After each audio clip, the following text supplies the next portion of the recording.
Welcome, weary wanderer, to the mysterious town of Gravity Falls, Oregon. Tonight, we'll explore the complete tale of one extraordinary summer when two 12-year-old twins discovered that the world holds far more secrets than they ever imagined. This is a story of mysteries hidden in plain sight, of family bonds tested by ancient forces, and of the courage found in accepting who you truly are. So settle in, get comfortable, and let your mind drift as we walk together through pine-scented forests where the impossible becomes everyday reality. There's no rush here, no need to solve every cipher. Just let the story wash over you, like morning mist through the trees. Close your eyes when you're ready, and let's begin this journey into the weird and wonderful. In the dying days of a California June, when the school year had finally released its grip and summer stretched ahead like an unwritten story, two 12-year-old twins found themselves facing a prospect that filled them with equal measures of dread and resigned acceptance. Dipper and Mabel Pines had been informed by their parents that their summer vacation would not be spent in the familiar comfort of their Piedmont home, but rather in the care of a great uncle they barely knew, in a town so small and remote that it seemed to exist at the very edge of the civilized world. The bus ride to Gravity Falls, Oregon, felt like a journey into exile for young Mason Pines, who had long ago adopted the nickname Dipper after the distinctive birthmark that adorned his forehead like a constellation fallen to earth. He pressed his face against the window as familiar suburban landscapes gave way to endless stretches of highway, then to rolling hills, and finally to the towering forests of the Pacific Northwest that seemed to swallow the road like some ancient mouth hungry for travelers. Beside him, his twin sister Mabel maintained her characteristic optimism with a determination that bordered on the heroic. Her rainbow sweater bright as a beacon against the gathering gloom of their uncertain destination. Where Dipper saw banishment, Mabel chose to see adventure. Where he mourned the loss of a summer that could have been spent pursuing his careful plans for self-improvement and social advancement, she embraced the possibility of new experiences and unexpected discoveries. The bus wheezed to a stop in what could generously be called the town center of Gravity Falls, though it seemed to consist of little more than a handful of weathered buildings clustered around a main street that looked as though it had been frozen in time somewhere around 1950. The air that greeted them as they stepped down onto the cracked asphalt carried scents that were alien to their suburban sensibilities: pine sap and mountain air, the green smell of moss growing in places where sunlight rarely penetrated, and something else underneath it all that they could not name, but that seemed to whisper of secrets hidden just beyond the edge of perception. Their great-uncle Stanford Pines, known to the family as Grunkle Stan, stood waiting for them beside a battered station wagon that looked as though it had survived several decades of hard use and questionable maintenance. The man himself appeared to be carved from the same rough timber as the surrounding mountains, his considerable bulk wrapped in a cheap suit that had seen better years, his grey hair perpetually tousled, and his smile revealing a gold tooth that glinted with what might have been either warmth or avarice depending on the angle of observation. The drive to their summer home took them deeper into the forest along roads that seemed to have been carved by necessity rather than design, winding between towering pines that blocked out most of the afternoon sun and created a green twilight that felt both magical and faintly ominous. Stan regaled them with stories of the local wildlife and warnings about the dangers of wandering too far from established paths, his voice carrying the easy authority of someone who had learned to navigate these woods through long experience. Their destination proved to be a rambling wooden structure that defied easy categorization, part house and part roadside attraction, with additions and modifications that suggested decades of haphazard expansion, guided more by immediate need than any coherent architectural vision. The sign that stretched across the front porch announced to the world that this was the Mystery Shack, home of the world's most baffling creatures and strangest phenomena, though the faded paint and obvious age of the attraction suggested that its glory days, if they had ever existed, were long past. The interior of the Mystery Shack revealed itself to be a labyrinthine collection of rooms filled with what Stan proudly proclaimed to be genuine supernatural artifacts and cryptozoological specimens, though Dipper's naturally skeptical mind immediately began cataloguing the obvious signs of taxidermy, creative lighting, and strategic misdirection that transformed ordinary objects into supposedly extraordinary exhibits. The Fiji mermaid was clearly a monkey torso sewn to a fishtail. The Sasquatch was nothing more than a creative arrangement of old carpet samples. And the rock that looks like a face rock was, as advertised, simply a rock that happened through pure geological chance to resemble human features. Yet despite his intellectual dismissal of the attractions, Dipper found himself oddly drawn to the atmosphere of the place. The way shadows seemed to gather, in corners,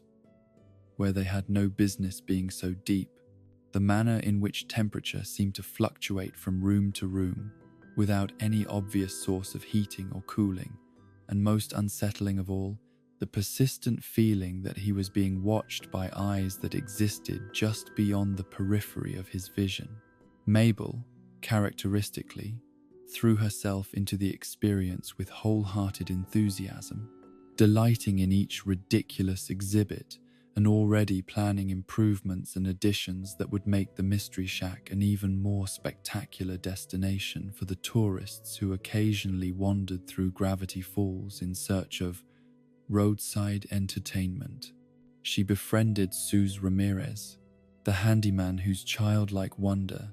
and mechanical aptitude made him an ideal guide to both the official mysteries of the shack and the more practical mysteries of keeping such an eccentric establishment operational. The town itself, when they ventured beyond the boundaries of their great-uncle's domain, revealed itself to be a place where the normal rules of small-town life seemed to bend in subtle but persistent ways. The local diner served coffee that was just a shade too dark, and conversations that stopped just a moment too quickly when strangers entered. The general store stocked items that no reasonable demand could justify, while the library contained books with titles that seemed to shift when observed from different angles. Most intriguingly of all was the forest that surrounded Gravity Falls on all sides, an endless expanse of towering pines and shadowed valleys that seemed to stretch far beyond what any reasonable geography could contain. Local residents spoke of it with a mixture of fondness and wariness,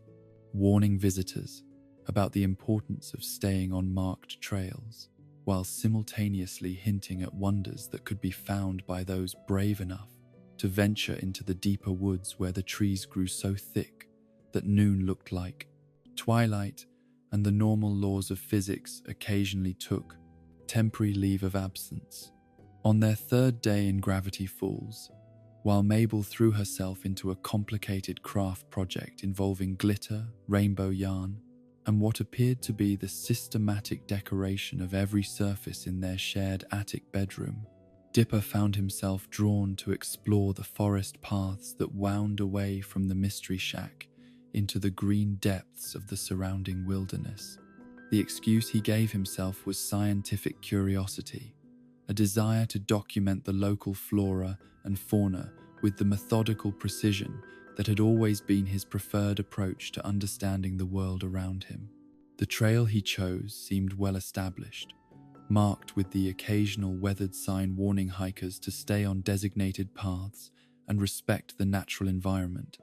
though as he penetrated deeper into the woods, these civilized reminders became increasingly sparse and eventually disappeared entirely. The forest itself seemed to grow more dense and somehow more attentive with each step he took away from familiar territory, as if the trees themselves were leaning in to observe this young interloper who dared to venture into their ancient domain. It was in a clearing where the afternoon sun managed to penetrate the canopy and create a natural cathedral of light and shadow that Dipper made his first truly extraordinary discovery. Half buried beneath decades of fallen leaves and forest debris, its red leather cover darkened by exposure to weather and time, lay a book that would change not only his understanding of gravity falls, but his entire conception of what was possible in a universe he had always assumed operated according to predictable and rational principles. The journal bore no title on its cover, only a golden handprint with the number 3 emblazoned in its center, but when Dipper opened it to the first page, he found himself staring at words that seemed to have been written by someone whose experiences had stretched the very boundaries of sanity. The handwriting was precise but urgent, the diagrams detailed but depicting creatures and phenomena that defied every scientific principle he had ever learned, and the overall tone suggested an author who had discovered truths so profound and terrifying that the very act of recording them had become both compulsion and curse. The journal's author, who identified himself only as someone who had come to Gravity Falls to study what he termed an unprecedented concentration of supernatural activity, wrote of encounters with beings that existed at the intersection of the physical and metaphysical worlds. His carefully documented observations described creatures of living stone that emerged from the earth during certain lunar phases, forests that rearranged themselves according to rules that humans could perceive, but never quite comprehend,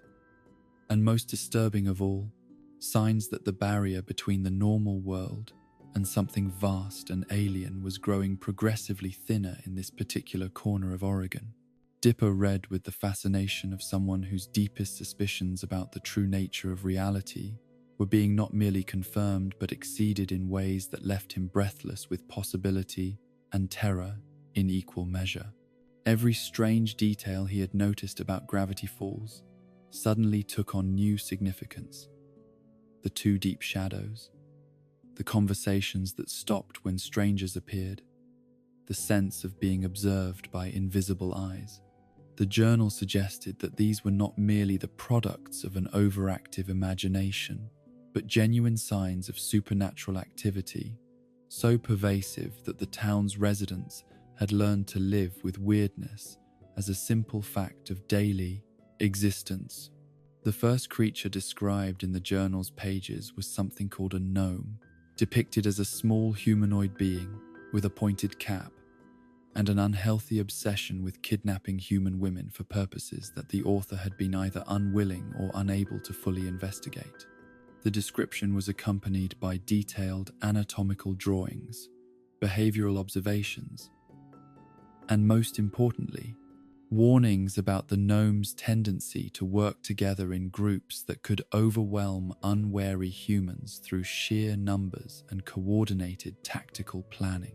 Dipper might have dismissed these descriptions as the fantasies of someone whose isolation in the forest had driven them to elaborate delusions, but the precision of the writing and the scientific methodology evident in the observations suggested a mind that was both rigorous and fundamentally sane, even when dealing with phenomena that challenged every assumption about how the world operated. More than that, the journal's warnings about specific locations and particular dangers felt immediate and practical in ways that pure fantasy never could. His skepticism was finally and completely shattered on his 4th day in Gravity Falls, when a walk in the woods with Mabel led to an encounter that proved the journal's contents were not imaginative fiction but careful documentation of a reality far stranger and more wonderful than anything he had ever dared to dream. The wax museum that occupied a forgotten corner of the Mystery Shack's sprawling interior had always struck Dipper as one of his great-uncle's more ambitious failures. A collection of supposedly famous figures rendered in cheap paraffin with all the artistic skill of a middle school art project. The Abraham Lincoln figure bore only the most passing resemblance to the 16th president, while the Sherlock Holmes display looked more like a scarecrow that had been dressed in a deerstalker hat and given a pipe to hold in its waxy fingers. Yet, on this particular evening, as summer rain drummed against the windows and cast shifting shadows through the museum's dimly lit chambers, Dipper found himself drawn to the collection with a new appreciation for its unsettling qualities. The journal had mentioned wax figures in passing, noting that certain materials seemed to hold supernatural energy more readily than others, and that human-shaped objects created with sufficient belief and intention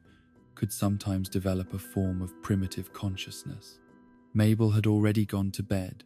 exhausted from a day spent reorganizing her sweater collection by color, pattern, and what she called their emotional resonance, leaving Dipper alone with his thoughts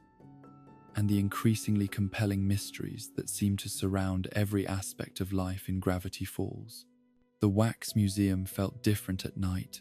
its figures somehow more lifelike in the uncertain illumination provided by a handful of strategically placed lamps that Stan had installed to create what he called authentic, spooky atmosphere. The rain outside intensified into a proper storm, complete with lightning that periodically flooded the museum with stark white light that made the wax figures seem to shift and move in ways that rational thought insisted were merely tricks of perception. Yet Dipper found himself remembering the journal's warnings about the fluid boundary between imagination and reality in places where supernatural forces gathered with unusual concentration. It was during one particularly brilliant flash of lightning that he could have sworn he saw Sherlock Holmes turn his head slightly, as if the great detective had noticed something in the shadows that warranted investigation. The movement was so subtle and so brief that Dipper immediately dismissed it as a product of fatigue and overactive imagination. But the journal had taught him to pay attention to details that seemed insignificant, to look for patterns in events that others might dismiss as coincidence. The next morning brought news that would transform the Wax Museum from an object of mild curiosity into the center of the most extraordinary adventure Dipper had yet experienced in Gravity Falls. Stan announced over breakfast, delivered with his characteristic blend of enthusiasm and barely concealed desperation, that the Mystery Shack would be hosting its first ever Wax Museum unveiling, complete with local media coverage and the promise of increased tourist revenue that might finally put the attraction back on the map. The centerpiece of this grand reopening would be a new addition to the collection, a figure of Stan himself rendered in loving detail by what he claimed was a professional artist, but who appeared, based on the evidence, to be someone whose understanding of human anatomy was largely theoretical. The Grunkle Stan figure stood in the place of honor at the museum's entrance, one waxy hand raised in greeting while his painted eyes seemed to follow visitors with an intensity that was either masterful artistry or something considerably more unsettling. The unveiling ceremony itself attracted a modest crowd of locals who seemed genuinely pleased to see the Mystery Shack attempting to reinvent itself, along with a reporter from the Gravity Falls Gossiper, whose enthusiasm for the story appeared to be directly proportional to the lack of other news in the small town. Suze had decorated the museum with streamers and balloons that created a festive atmosphere, while Wendy maintained her characteristic air of detached amusement at the proceedings. Yet as the evening progressed and the crowd began to thin,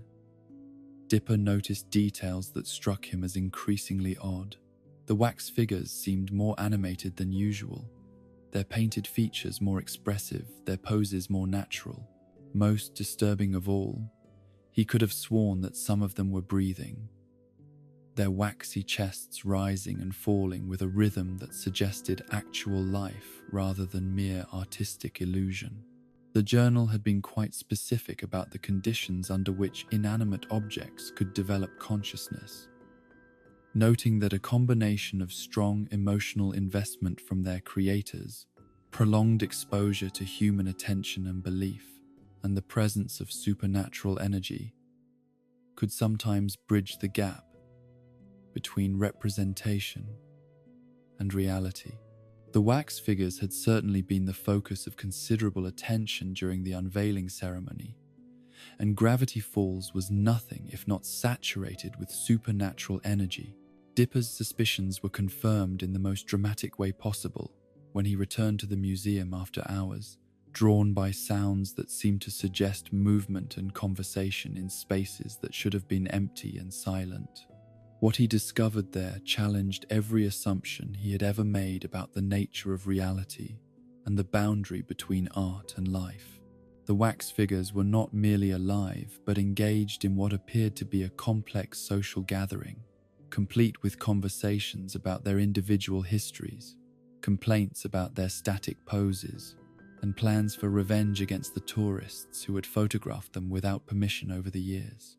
Abraham Lincoln was discussing Civil War strategy with Sherlock Holmes, while Grunkle Stan's wax double held court near the entrance, regaling other figures with stories about the real Stan's various schemes and failures. The scene might have been merely surreal, if not for the underlying current of menace that became apparent as Dipper listened to their conversations. The wax figures harbored considerable resentment toward the living world that had created them only to display them as curiosities, and they had developed plans to remedy this situation by taking the places of real people, starting with those closest to the Mystery Shack and gradually expanding their influence throughout Gravity Falls. The leader of this waxy rebellion was, predictably, the figure of Grunkle Stan, whose artificial personality seemed to combine all of the real Stan's ambition and cunning with none of his underlying humanity or moral constraints. Wax Stan had already begun studying the speech patterns and mannerisms of his original, preparing for the day when he could step out of the museum and claim the life that he believed should rightfully belong to him. Dipper found himself trapped in the museum as the wax figures became aware of his presence, their painted eyes turning toward him with expressions of hunger and calculation that transformed their previously comical appearance into something genuinely terrifying. The Abraham Lincoln figure moved with surprising speed, despite its rigid construction, while Sherlock Holmes demonstrated detective skills that seemed to exceed those of his fictional original. The pursuit that followed took Dipper through every corner of the Mystery Shack as the wax figures coordinated their efforts with military precision, using their knowledge of the building's layout and their ability to remain motionless when observed to create an atmosphere of paranoia where every shadow might conceal a waxy assassin. The journal proved invaluable during this crisis, providing information about the weaknesses of animated objects and specific techniques for disrupting the supernatural forces that gave them life. Heat, it turned out, was the most effective weapon against creatures made of paraffin, and Dipper found himself engaged in a running battle that took him from the museum through the gift shop and into the kitchen, where he improvised flamethrowers from cooking equipment and turned the Mystery Shack's own tourist attractions against their animated exhibits. The battle reached its climax in the museum itself, where Wax Stan made his final stand, surrounded by melting compatriots whose dreams of conquest dissolved along with their physical forms. Yet victory came at a cost that Dipper had not anticipated. In destroying the wax figures, he had also eliminated what might have been a genuinely unique supernatural phenomenon, creatures that existed at the intersection of art and life in ways that science could barely begin to understand. The journal's author had written extensively about the ethical implications of such encounters, questioning whether humanity had the right to destroy beings simply because they were inconvenient or frightening. The morning after the wax figure incident brought the arrival of someone who would complicate Dipper's understanding of Gravity Falls in ways that no journal entry could have prepared him for. Gideon Charles Gleeful appeared to be nothing more than a preternaturally confident child performer, his white suit and pompadour hairstyle creating an image that was part revival preacher and part carnival barker. But there was something in his pale eyes that suggested depths of knowledge and ambition that far exceeded his apparent age. Gideon's psychic performances at the Tent of Telepathy drew crowds from across the county, visitors who came to witness what they assumed were clever tricks,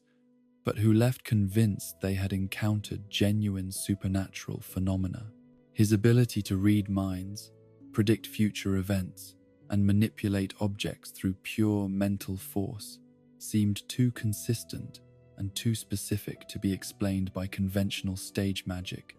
and the journal contained several entries about individuals who appeared to possess legitimate paranormal abilities.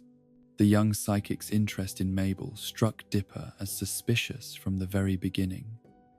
not merely because of the obvious age difference, but because of the intensity of that interest, as if Gideon saw in her something that others could not perceive.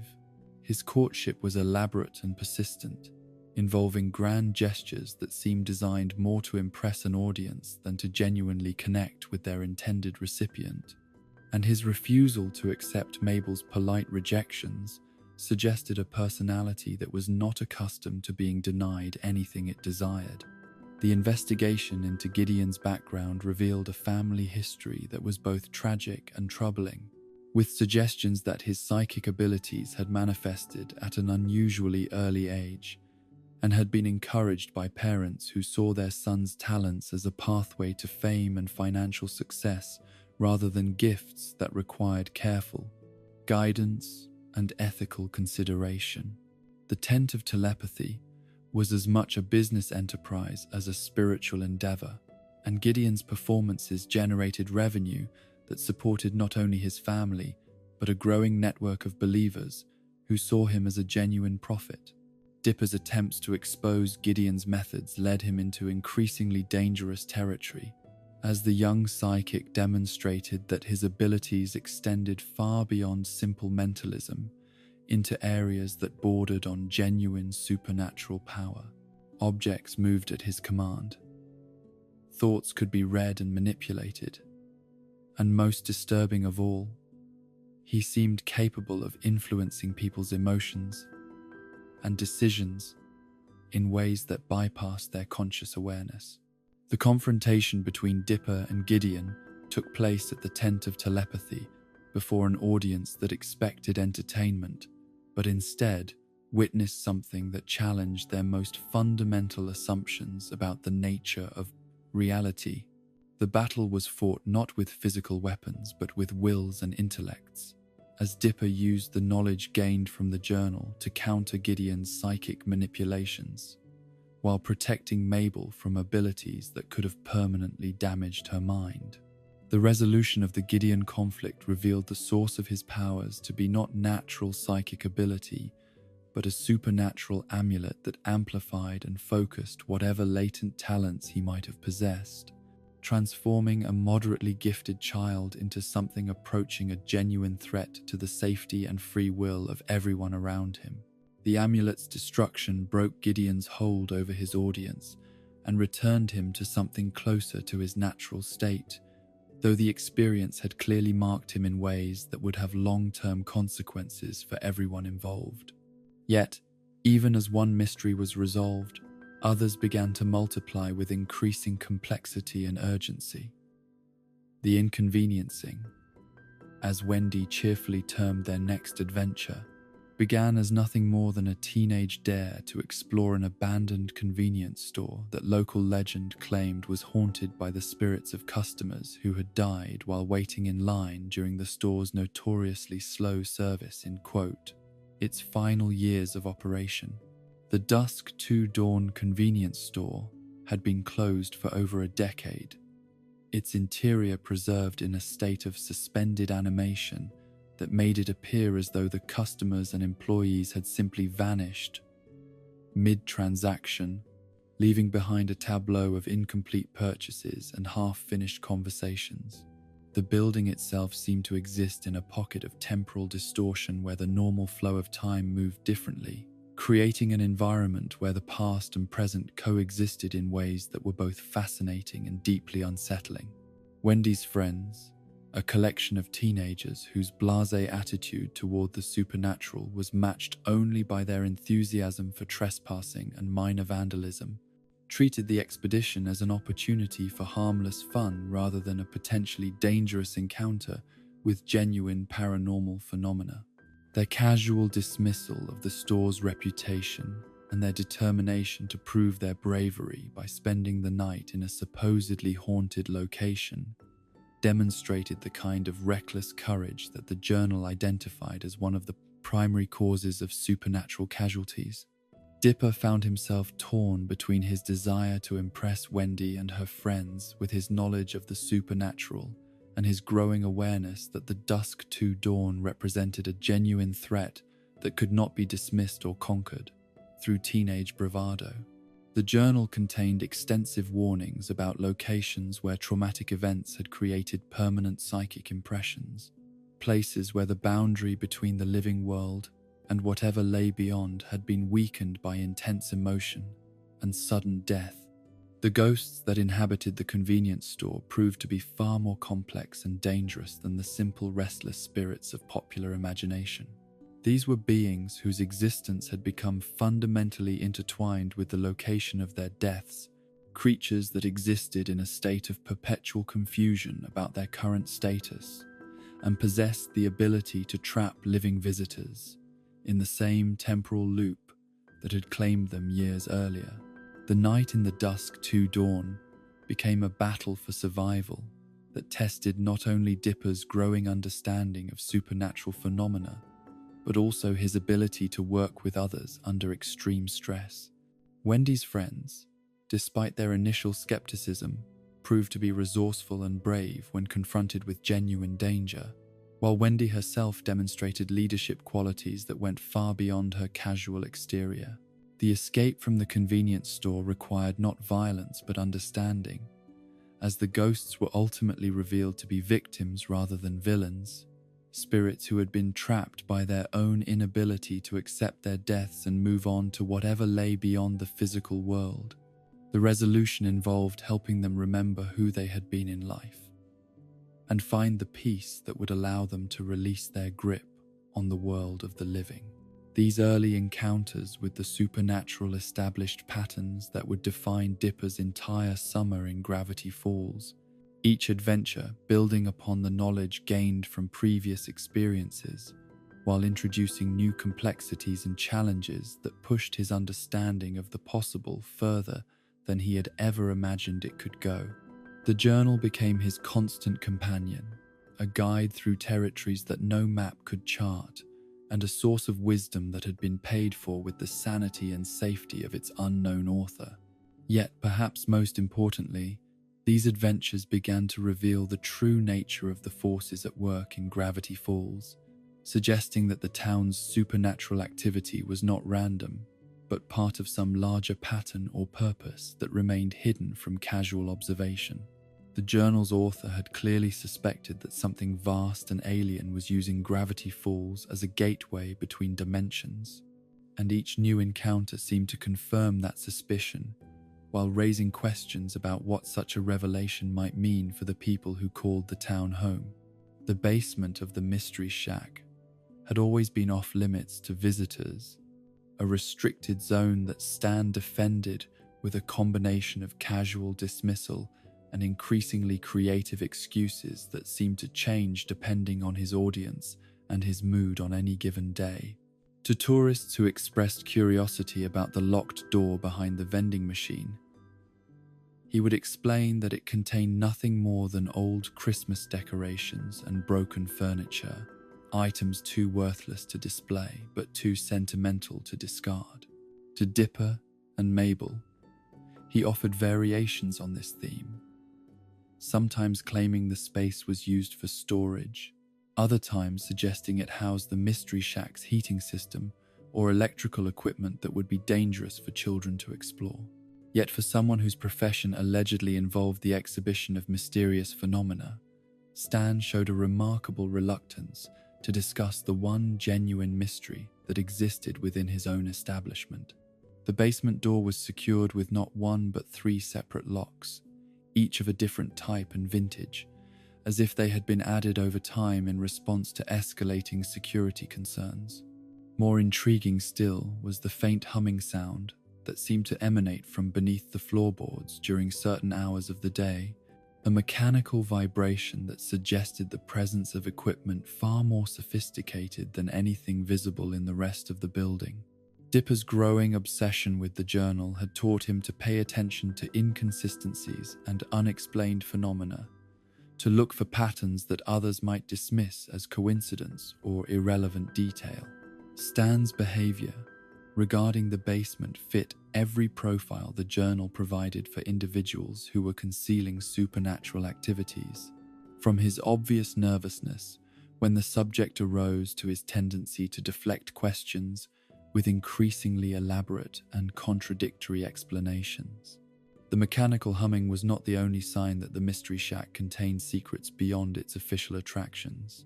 Late at night, when the building should have been quiet and still, sounds of movement and activity could sometimes be heard coming from below, as if someone were working in the basement during hours when the rest of the household was asleep. The sounds were too regular and purposeful to be explained by settling wood or small animals, too complex to be attributed to any conventional heating or cooling system. More disturbing still were the occasions when the entire building would shudder slightly, as if subjected to some tremendous force operating deep underground. These tremors occurred at irregular intervals and were always accompanied by a brief but noticeable fluctuation in the electrical power that caused lights to dim and electronic equipment to momentarily malfunction. Stan's reaction to these events was invariably the same: a quick glance toward the basement followed by an equally quick attempt to distract attention with jokes or sudden changes of subject. The investigation into Stan's past, which Dipper undertook with the methodical thoroughness that characterized all his research, revealed a pattern of aliases, false identities, and criminal activities that painted a picture of someone whose entire public persona might be an elaborate fabrication. Stanford Pines appeared to have no legitimate history prior to his arrival in Gravity Falls some 30 years earlier. No educational credentials, no employment records, no family connections that could be verified through official channels. The criminal records were more substantial and considerably more troubling. Stan had been arrested in multiple states on charges ranging from fraud and embezzlement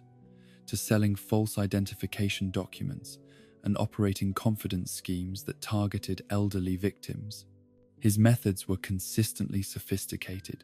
suggesting intelligence and planning ability that seemed at odds with the bumbling persona he presented to the world, while his repeated ability to escape serious consequences implied connections and resources that a simple carnival barker should not have possessed. Yet the most significant discovery in Stan's background was not what was present, but what was absent. Every official record, every criminal complaint, every witness statement described him as Stanley Pines, never Stanford. The discrepancy might have been dismissed as a clerical error, if not for its consistency across decades of documentation, and the journal had taught Dipper that details which seemed insignificant often pointed toward truths that were deliberately hidden from casual observation. The question of Stan's true identity became even more complex when Dipper discovered that there had indeed been a Stanford Pines, a brilliant physicist whose academic career had been marked by both extraordinary achievement and increasing isolation from mainstream scientific thought. This Stanford had attended West Coast Tech, graduated with multiple advanced degrees, and published papers on theoretical physics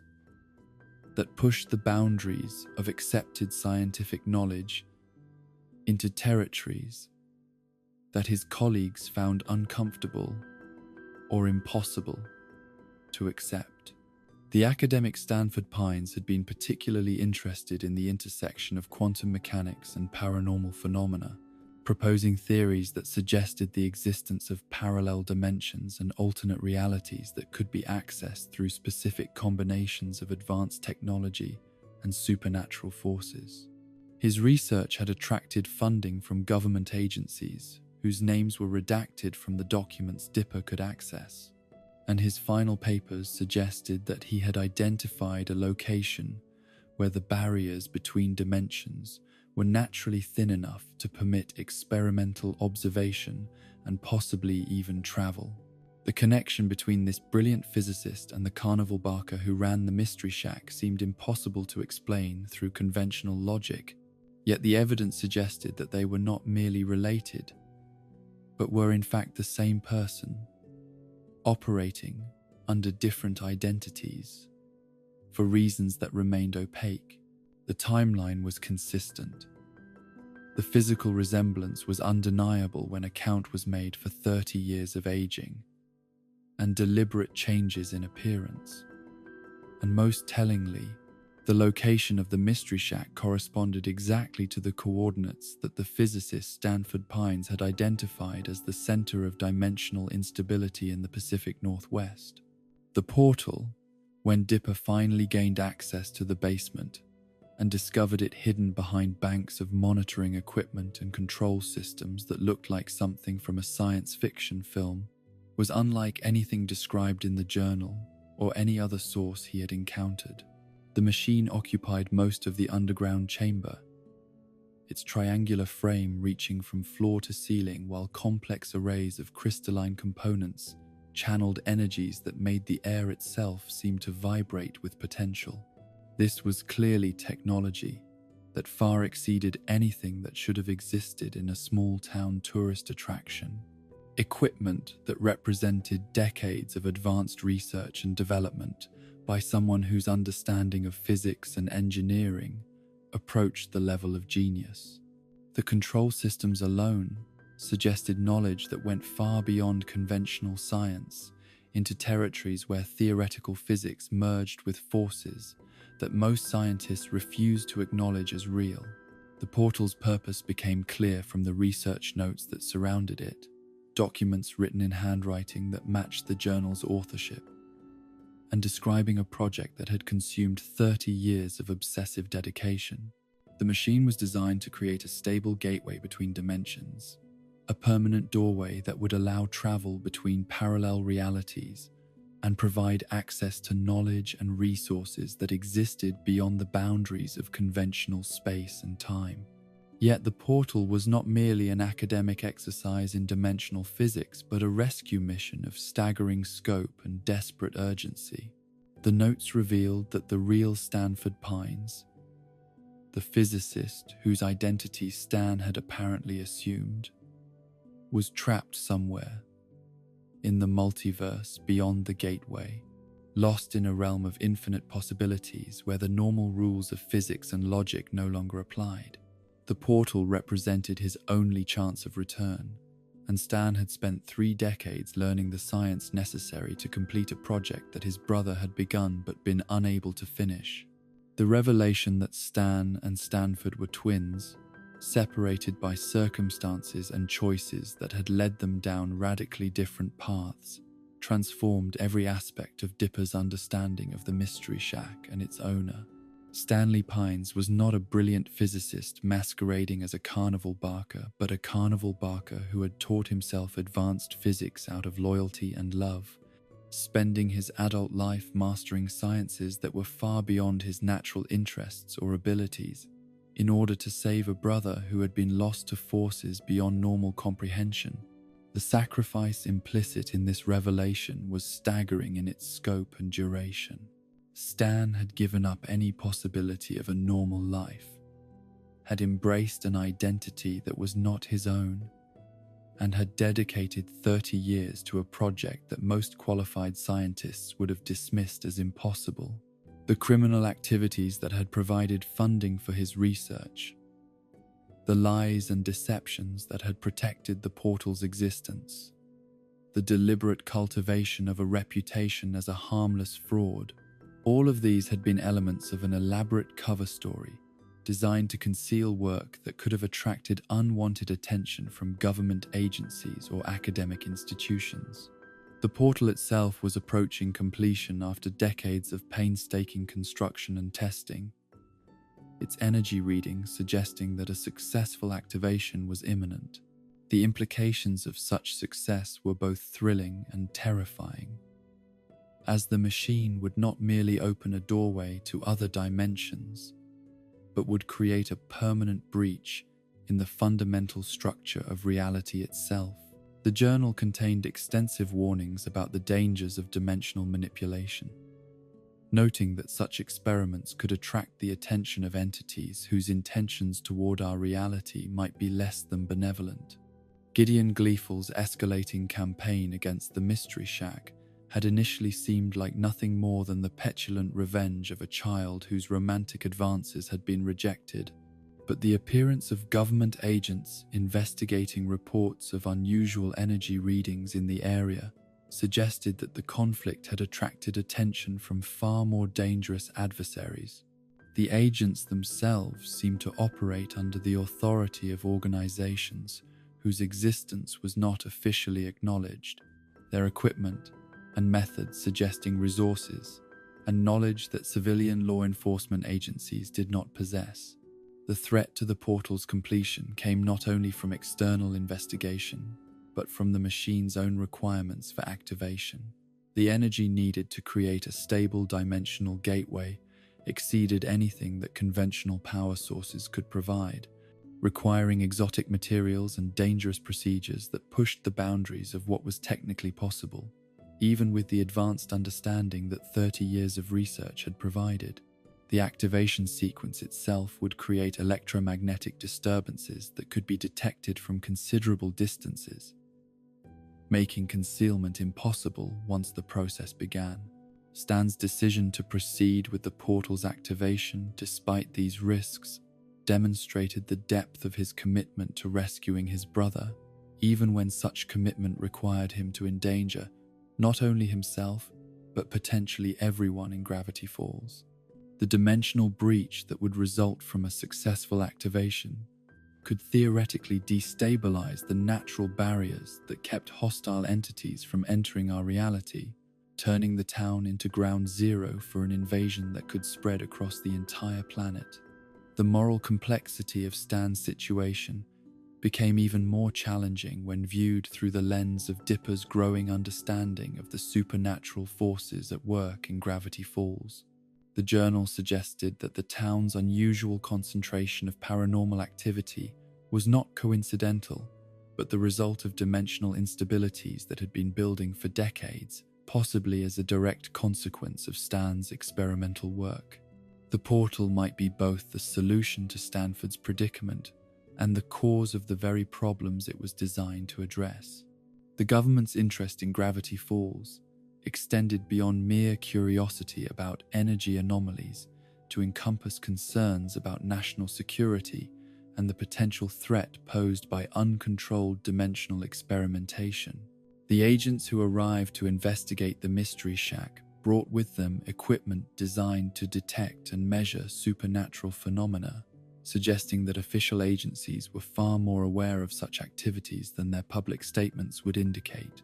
The confrontation between federal authorities and the residents of Gravity Falls became a race against time, as Stan worked desperately to complete the portal's activation sequence before his work could be shut down by forces that had both the legal authority and technical capability to stop him. The complexity of the activation process required not only precise timing and careful monitoring of energy levels, but also the cooperation of assistants who understood the theoretical principles underlying dimensional physics. Dipper found himself drawn into this conflict, not merely as an observer, but as an active participant whose knowledge of the journal's contents and understanding of supernatural phenomena made him invaluable to the success of Stan's disparity gamble. The decision to help complete the portal represented a moral choice of extraordinary complexity, weighing the certain harm of leaving Stanford trapped in the multiverse against the potential catastrophe that could result from opening permanent pathways between dimensions. The activation sequence itself, when it finally commenced despite government interference and technical challenges that pushed the equipment beyond its design specifications, created effects that could be observed throughout Gravity Falls and beyond. The dimensional breach that tore open in the Mystery Shack's basement was accompanied by gravitational anomalies, electromagnetic disturbances, and reality distortions that transformed the town into a temporary battleground between the forces of normal physics and the chaotic energies that leaked through from whatever lay beyond the portal. Mabel Pines had always approached the world with the unshakable conviction that life was meant to be lived in vivid colors, preferably rainbow ones, and that any problem could be solved through the strategic application of glitter, optimism, and homemade sweaters whose patterns defied both conventional fashion sense and several laws of physics. Her bedroom in the Mystery Shack's attic had been transformed within days of her arrival into an explosion of creative energy that seemed to generate its own weather system, complete with craft supply tornadoes and spontaneous eruptions of sequins that appeared in unexpected places, weeks after any reasonable explanation for their presence had expired. The sweater-making operation that she had established in one corner of the room represented both artistic expression and what could only be described as a form of magic that operated according to rules that existed nowhere in any textbook, but which produced results that consistently amazed and occasionally terrified those who witnessed them. The yarn seemed to obey her intentions more than her actual knitting technique, creating patterns that shifted and changed depending on the viewer's perspective, while incorporating elements that should have been physically impossible to weave into fabric, but which somehow achieved perfect structural integrity, despite their apparent violation of textile engineering principles. Each sweater told a story, not merely through its visual design, but through the circumstances of its creation and the intentions that Mabel wove into every stitch along with the rainbow-colored wool. The sweater she had knitted for Waddles, her pet pig, whose acquisition had involved a complex negotiation with a traveling carnival that included elements of both legitimate commerce and what might generously be called creative problem-solving, featured a pattern of tiny hamburgers that seemed to move when observed from different angles, creating an optical illusion that made the pig appear to be wearing animated fast food. The romantic pursuits that occupied such a central place in Mabel's summer experience represented a more complex form of creative expression, one that involved not yarn and needles, but the delicate art of transforming awkward social encounters into opportunities for connection, growth, and occasionally spectacular failure that somehow managed to be more educational than disappointing. Her approach to matters of the heart operated on the principle that every person contained hidden depths of interesting that could be discovered through the application of sufficient enthusiasm and strategic questioning about their hopes, dreams, and favorite snack foods. The first of these romantic adventures involved a young man whose primary qualification for Mabel's attention was his willingness to engage in extended conversations about the emotional significance of different gemstones and their potential applications in jewelry design that could serve as both personal adornment and subtle communication of one's deepest feelings. The relationship, such as it was, lasted exactly one afternoon and ended when it became clear that their creative visions were incompatible in ways that no amount of compromise could bridge, though they parted on terms that were friendly enough to permit future collaboration on projects that required multiple perspectives on color coordination. Each subsequent romantic encounter followed a similar pattern of initial enthusiasm, rapid escalation to levels of intensity that would have alarmed more cautious individuals, and eventual resolution through a combination of honest communication and mutual recognition that some connections are meant to be brief but meaningful rather than permanent and practical. Mabel collected these experiences like she collected everything else, as components in a larger pattern that would eventually reveal its purpose and beauty to those patient enough to observe the complete design. The relationship with Norman, who initially appeared to be exactly the kind of sensitive, nature-loving individual that Mabel had convinced herself would be her perfect romantic match, demonstrated the importance of looking beyond surface appearances when evaluating potential partners for emotional compatibility. Norman's appreciation for flowers and long walks in the woods seemed genuinely charming until it became clear that his connection to nature was rather more literal than metaphorical, and that his interest in Mabel was motivated less by romantic attraction than by dietary considerations that involved surprisingly specific requirements regarding freshness and preparation methods.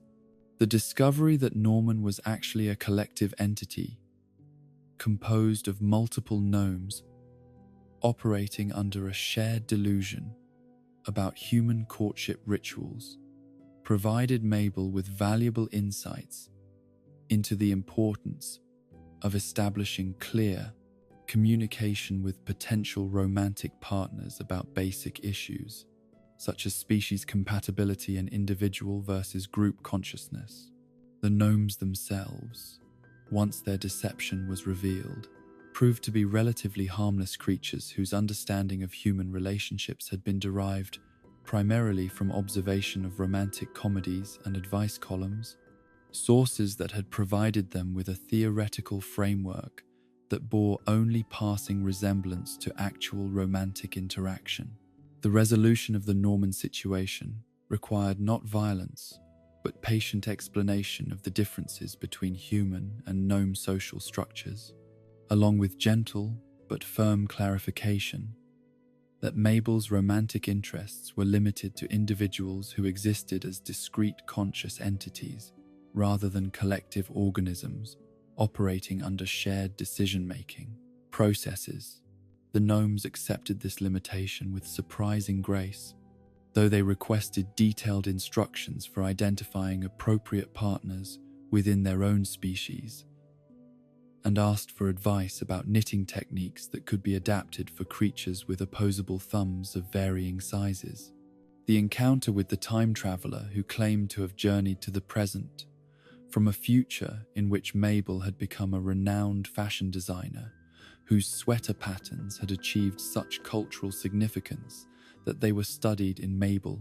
universities as examples of postmodern textile art, represented a more complex challenge to her understanding of cause and effect in romantic relationships. The visitor from the future possessed detailed knowledge of Mabel's personal history and creative development that seemed to validate his claims about temporal displacement,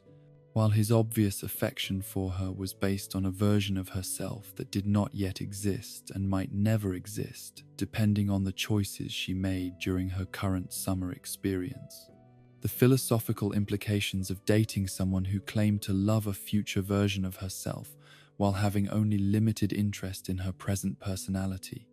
created logical paradoxes that even Mabel's flexible approach to reality found difficult to resolve. The relationship became increasingly complicated as she attempted to become the person that her future self apparently was while simultaneously maintaining her current identity and interests, a process that required her to make decisions about her creative direction based on incomplete information about their eventual consequences. The time travel romance ultimately ended when it became clear that the visitor's knowledge of the future was creating changes in the present that made that future increasingly unlikely to occur, a feedback loop that threatened to trap both participants in a temporal paradox where their relationship could neither develop nor conclude in any satisfactory manner. The resolution involved a mutual decision to focus on present rather than future compatibility, which immediately revealed that they had very little in common beyond their shared confusion about the mechanics of chronological displacement. The puppet show romance with Gabe Benson represented Mabel's most sustained attempt to build a relationship based on shared creative interests rather than simple physical attraction or mysterious temporal complications. Gabe's passion for puppetry matched her own enthusiasm for textile arts, and their initial collaboration on a performance piece that combined her sweater designs with his puppet-making skills seemed to offer genuine potential for both romantic and artistic fulfillment. The creative process itself proved to be an effective method for understanding personality, compatibility, as the collaborative demands of puppet construction and performance required constant communication, compromise, and mutual support in ways that normal dating activities could not replicate.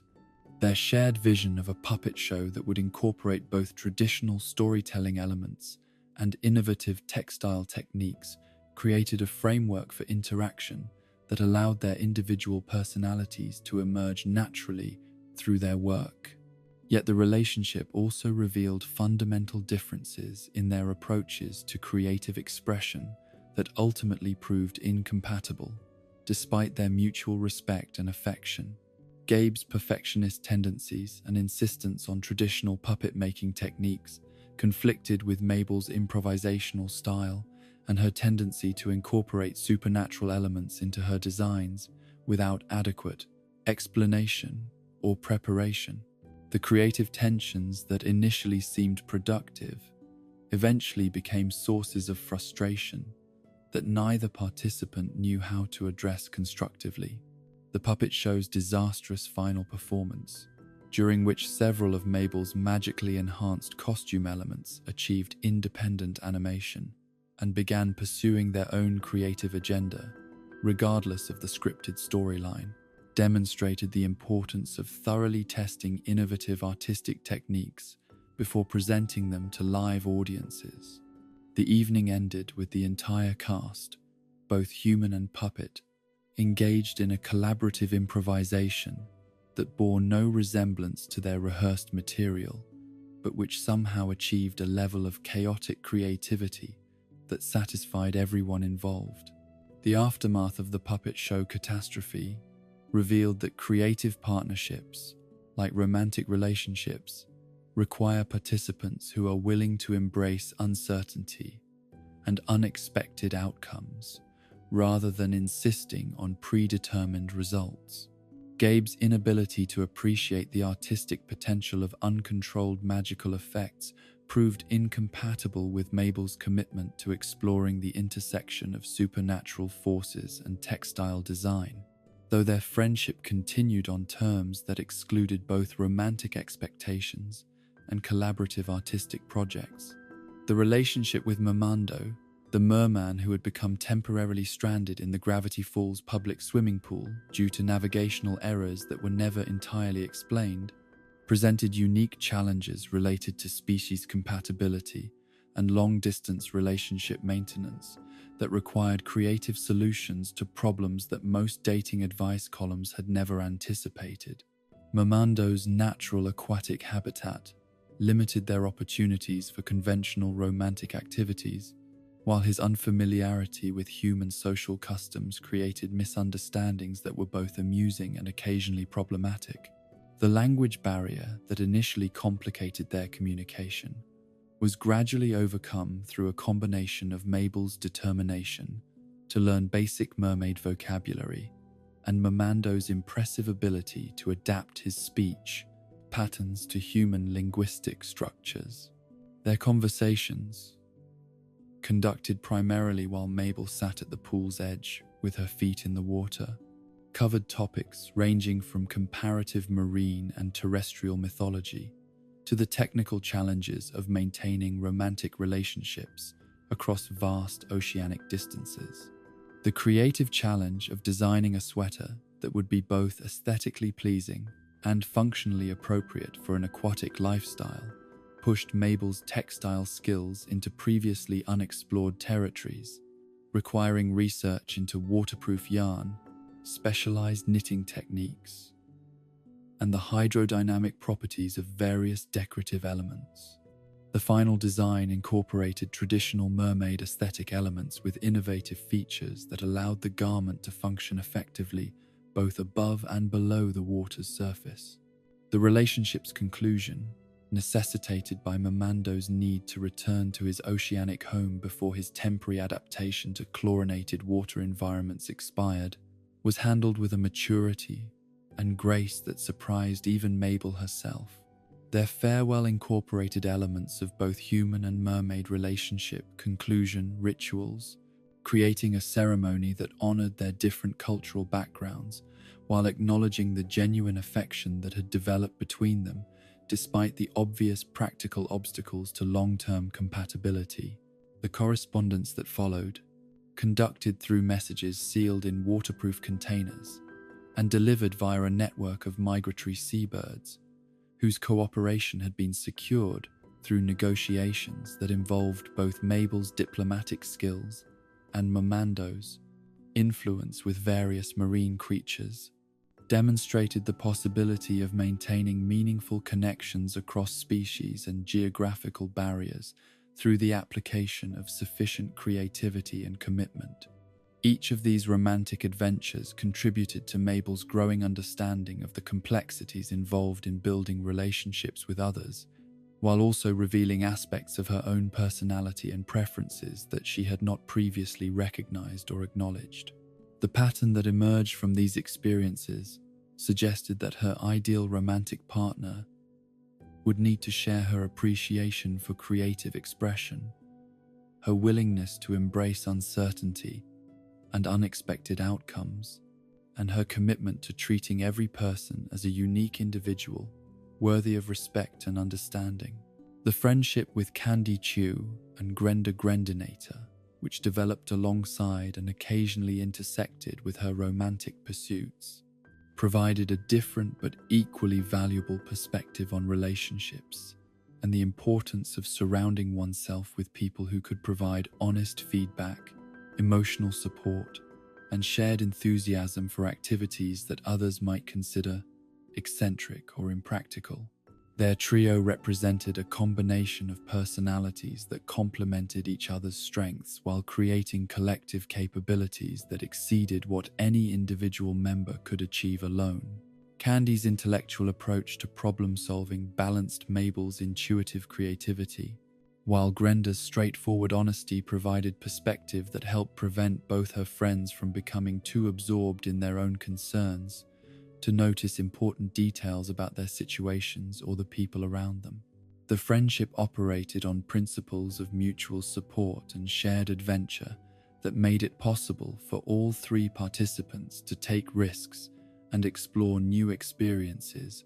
with the confidence that comes from knowing that failure would be met with understanding rather than judgment. The sleepover adventures that became a regular feature of their friendship created opportunities for extended conversations about topics that ranged from practical concerns about navigating middle school social dynamics to philosophical discussions about the nature of identity, creativity, and the possibility of maintaining individuality while building meaningful connections with others who might have very different approaches to life and self-expression. The miniature golf tournament with Pacifica Northwest represented Mabel's most significant encounter with someone whose worldview was fundamentally opposed to her own values and assumptions about the proper way to treat other people. Pacifica's wealth, social status, and casual cruelty toward those she considered beneath her attention created a dynamic that challenged Mabel's usual assumption that everyone contained hidden depths of decency that could be accessed through patience and understanding. The competition itself became a battle not merely between individual players, but between different philosophies about the relationship between personal success and the treatment of others, with Mabel's collaborative approach conflicting directly with Pacifica's conviction that winning required the deliberate sabotage of potential rivals. The supernatural elements that manifested during the tournament, transforming the miniature golf course into a landscape where the normal rules of physics were temporarily suspended, created an environment where character was revealed through choices made under pressure. The resolution of the conflict required Mabel to maintain her commitment to treating others with respect and kindness, even when such treatment was not reciprocated, while also standing firm in her refusal to accept behavior that was deliberately harmful or cruel. The experience provided valuable lessons about the importance of establishing boundaries in relationships while remaining open to the possibility that even the most apparently hopeless individuals might be capable of growth and change, given appropriate circumstances and motivation. The sock opera incident, which began as Mabel's attempt to create a dramatic entertainment that would impress her friends and demonstrate her capabilities as both writer and director, evolved into a supernatural crisis that tested her ability to maintain perspective about the relative importance of creative projects versus personal relationships. The ambitious scope of her artistic vision, which incorporated elements of classical opera, contemporary social drama, and innovative puppet-making techniques, required resources and assistance that pushed the boundaries of what could reasonably be accomplished by a 12-year-old with access to craft supplies and a handful of willing volunteers. The supernatural interference that transformed her carefully planned performance into a chaotic battle between competing magical forces provided dramatic excitement that far exceeded anything in her original script, while also demonstrating the importance of maintaining clear priorities about what truly mattered when faced with choices between artistic success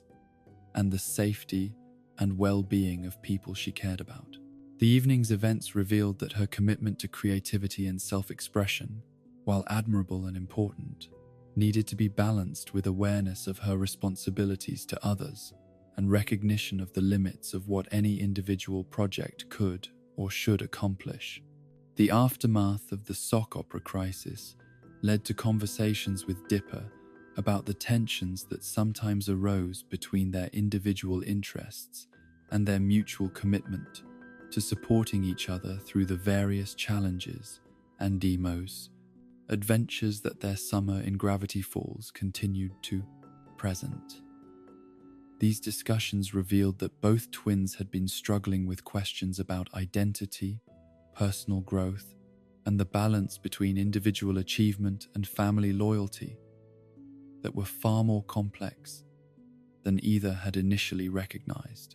The resolution of these tensions required both siblings to acknowledge that their different approaches to problem-solving and self-expression were sources of strength rather than conflict, and that their individual successes were enhanced rather than diminished by their commitment to supporting each other's goals and dreams.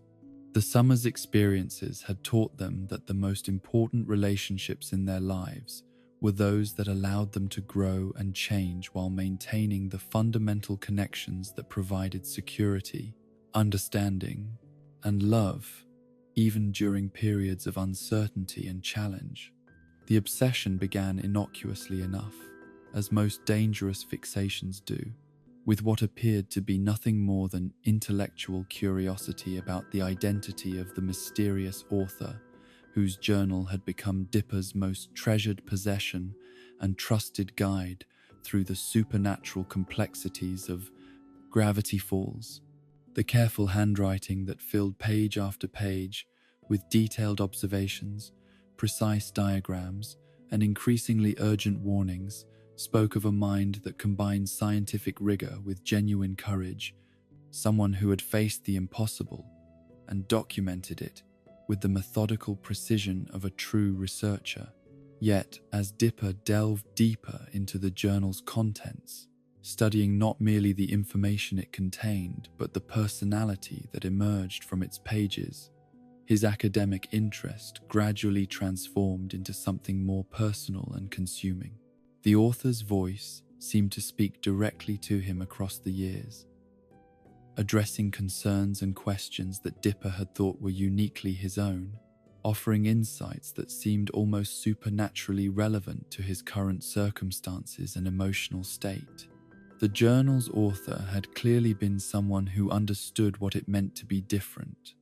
to see patterns and possibilities that others dismissed or ignored, to carry the burden of knowledge that was both precious and isolating. The marginalia that filled the spaces between official entries revealed a person who struggled with loneliness, self-doubt, and the weight of responsibilities that seemed too large for any individual to bear. Emotions that resonated with Dipper's own experience of being a 12-year-old who had stumbled into mysteries that most adults would find incomprehensible. The search for the author's identity became Dipper's primary focus, consuming time and energy that might have been devoted to other pursuits, while driving him to investigate every possible lead with the single-minded determination that characterized all his intellectual passions. He approached the mystery with the same methodical precision that the author had used in documenting supernatural phenomena, creating charts and timelines that attempted to construct a complete picture of who this person might have been and what had ultimately become of them. The clues were tantalizingly sparse and frustratingly contradictory, scattered throughout the journal in fragments that seemed to hint at a larger story without ever providing enough information to construct a complete narrative. References to academic colleagues suggested someone with advanced education and professional credentials, while mentions of government funding implied connections to official agencies that were interested in supernatural research for reasons that were never explicitly stated, but which seemed to involve national security considerations. Most intriguing of all were the personal details that emerged from careful analysis of the journal's contents, references to family relationships and emotional connections that painted a picture of someone who had sacrificed normal human companionship in pursuit of knowledge, that had ultimately led them into realms where conventional social bonds could no longer provide adequate support or understanding. The author's growing isolation was documented not through direct statements, but through the gradual disappearance of references to other people, until the later entries seemed to be addressed to no audience other than the author's own future self. The investigation led Dipper to the town's historical records, such as they were, housed in a library whose collection reflected the eccentric interests of generations of librarians who had apparently considered themselves guardians of information that more conventional repositories might have deemed too unusual, controversial to preserve. The archives contained newspaper clippings, academic papers, and correspondence that painted a picture of Gravity Falls as a place that had attracted unusual individuals for far longer than most residents realized or cared to acknowledge. Among these materials, Dipper discovered references to research expeditions that had visited the area during the 1970s and early 1980s, scientific teams whose official mission statements spoke of geological surveys and biological research, but whose actual activities seemed to have involved phenomena that conventional science preferred not to acknowledge. The expedition reports contained descriptions of anomalous readings, unexplained phenomena, and encounters with entities that challenged the researchers' understanding of what was possible within the framework of accepted scientific knowledge. The connection between these historical expeditions and the journal's author became clear when Dipper discovered correspondence that bore handwriting identical to that found in the mysterious book, letters addressed to academic colleagues and government supervisors, that documented the progression from routine scientific investigation to obsessive pursuit of truths that lay beyond the boundaries of conventional research. The letters revealed a personality that was brilliant, dedicated,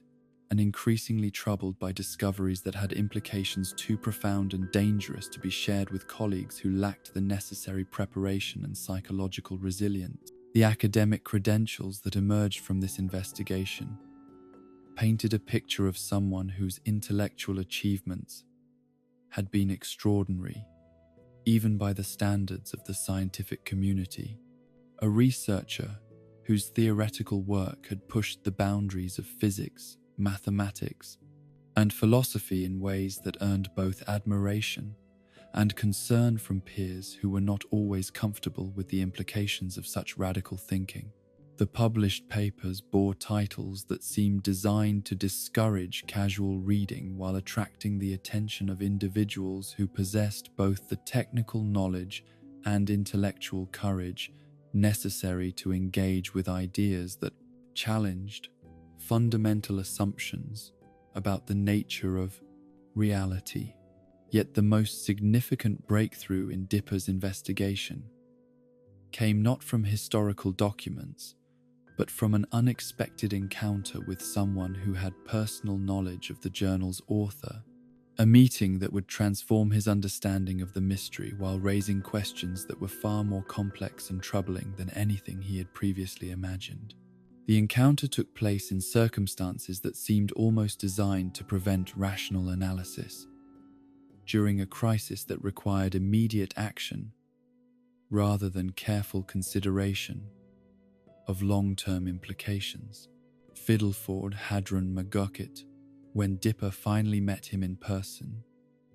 rather than simply hearing rumors about the eccentric hermit who lived in the town dump and spoke in riddles that sometimes contained fragments of profound scientific insight, proved to be simultaneously exactly what the stories suggested and something far more complex and tragic than local folklore could adequately describe. The man who emerged from the shadows of Gravity Falls' forgotten corners was clearly brilliant despite his apparent madness, capable of insights and observations that demonstrated intimate familiarity with technologies and phenomena that should have been beyond the knowledge of someone living in voluntary exile from civilized society. McGucket's relationship with the journal's author, when it was finally revealed through patient conversation and careful interpretation of statements that seemed to dance around direct acknowledgement of painful truths, painted a picture of a friendship and professional collaboration that had been destroyed by discoveries too profound and dangerous for human minds to process without severe psychological consequences. The two men had worked together during the early stages of the research that had ultimately produced the journal, their combined expertise creating possibilities that neither could have achieved alone.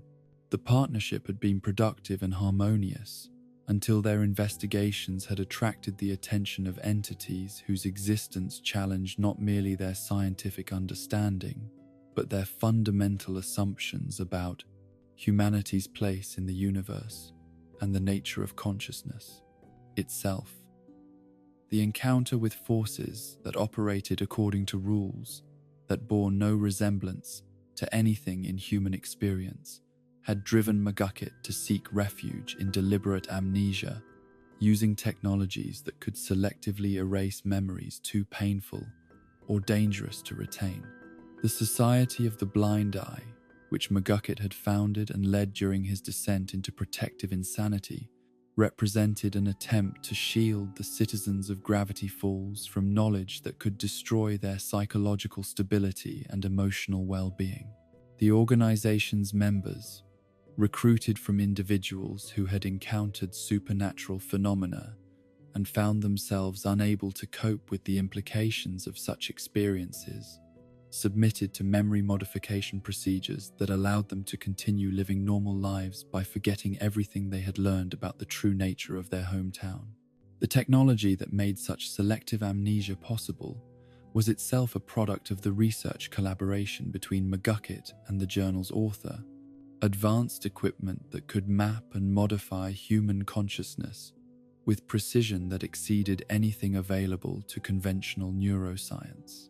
The memory gun that served as the Society's primary tool represented the practical application of theoretical work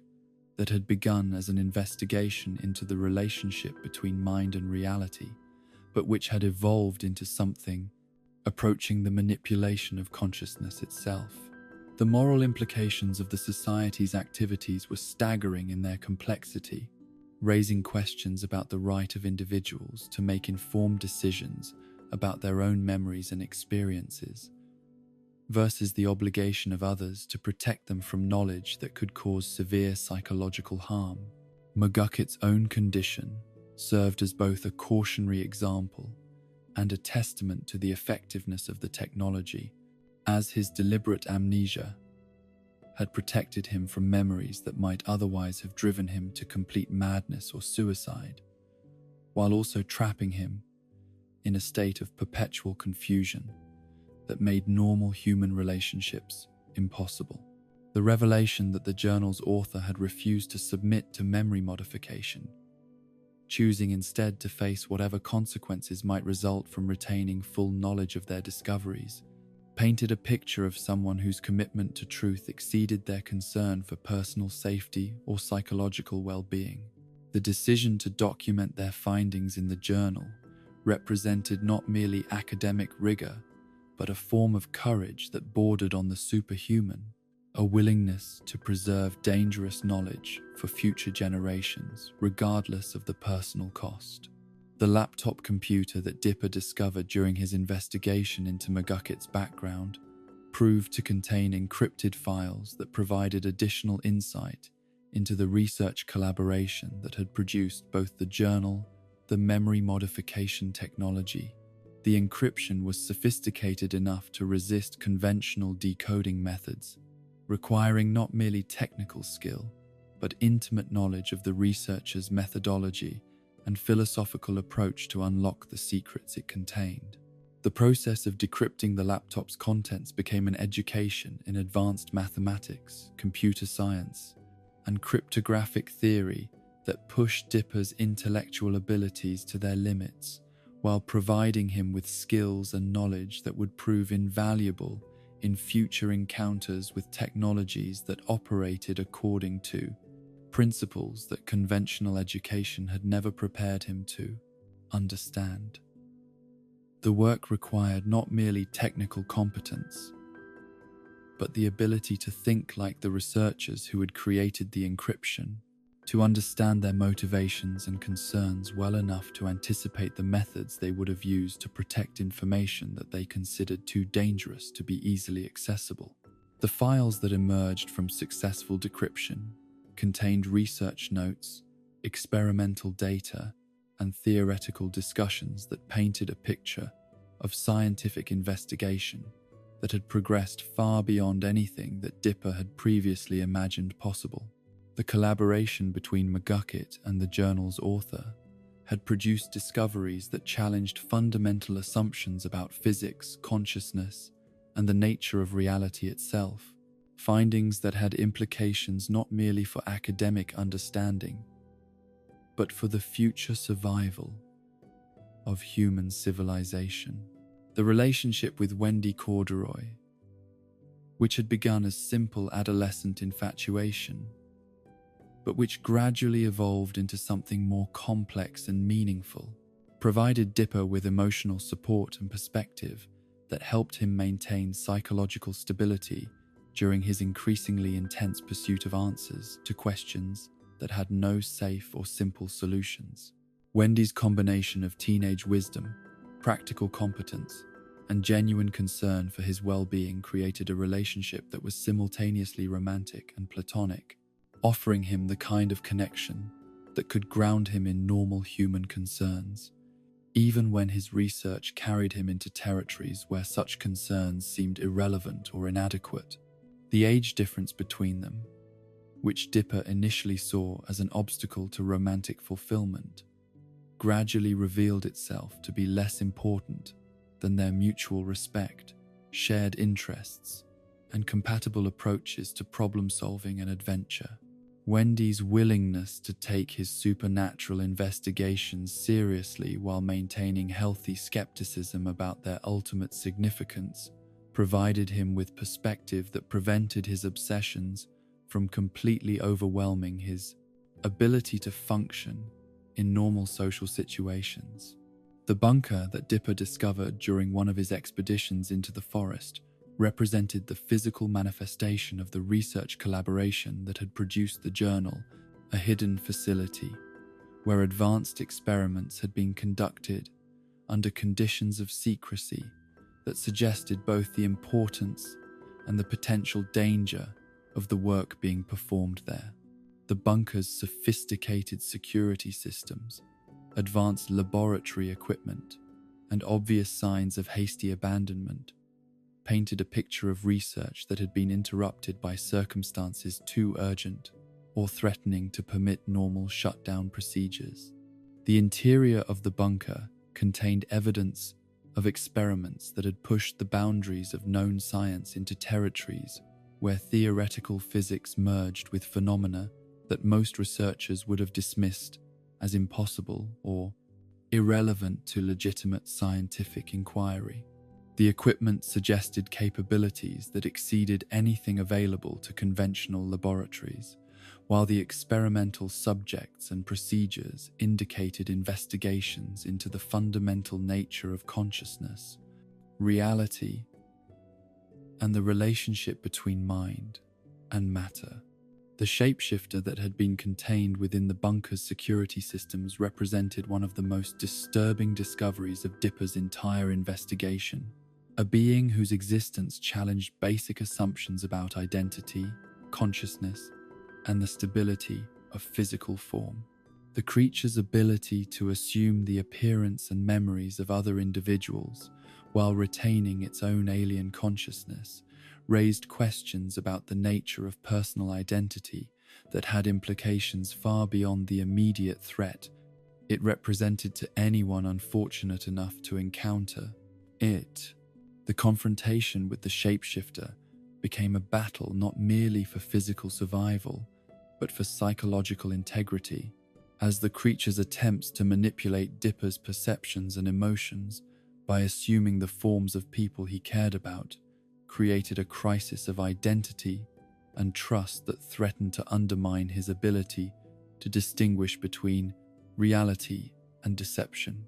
The experience provided valuable lessons about the importance of maintaining clear boundaries between self and other, even when such boundaries became difficult to perceive or maintain under conditions of extreme stress and confusion.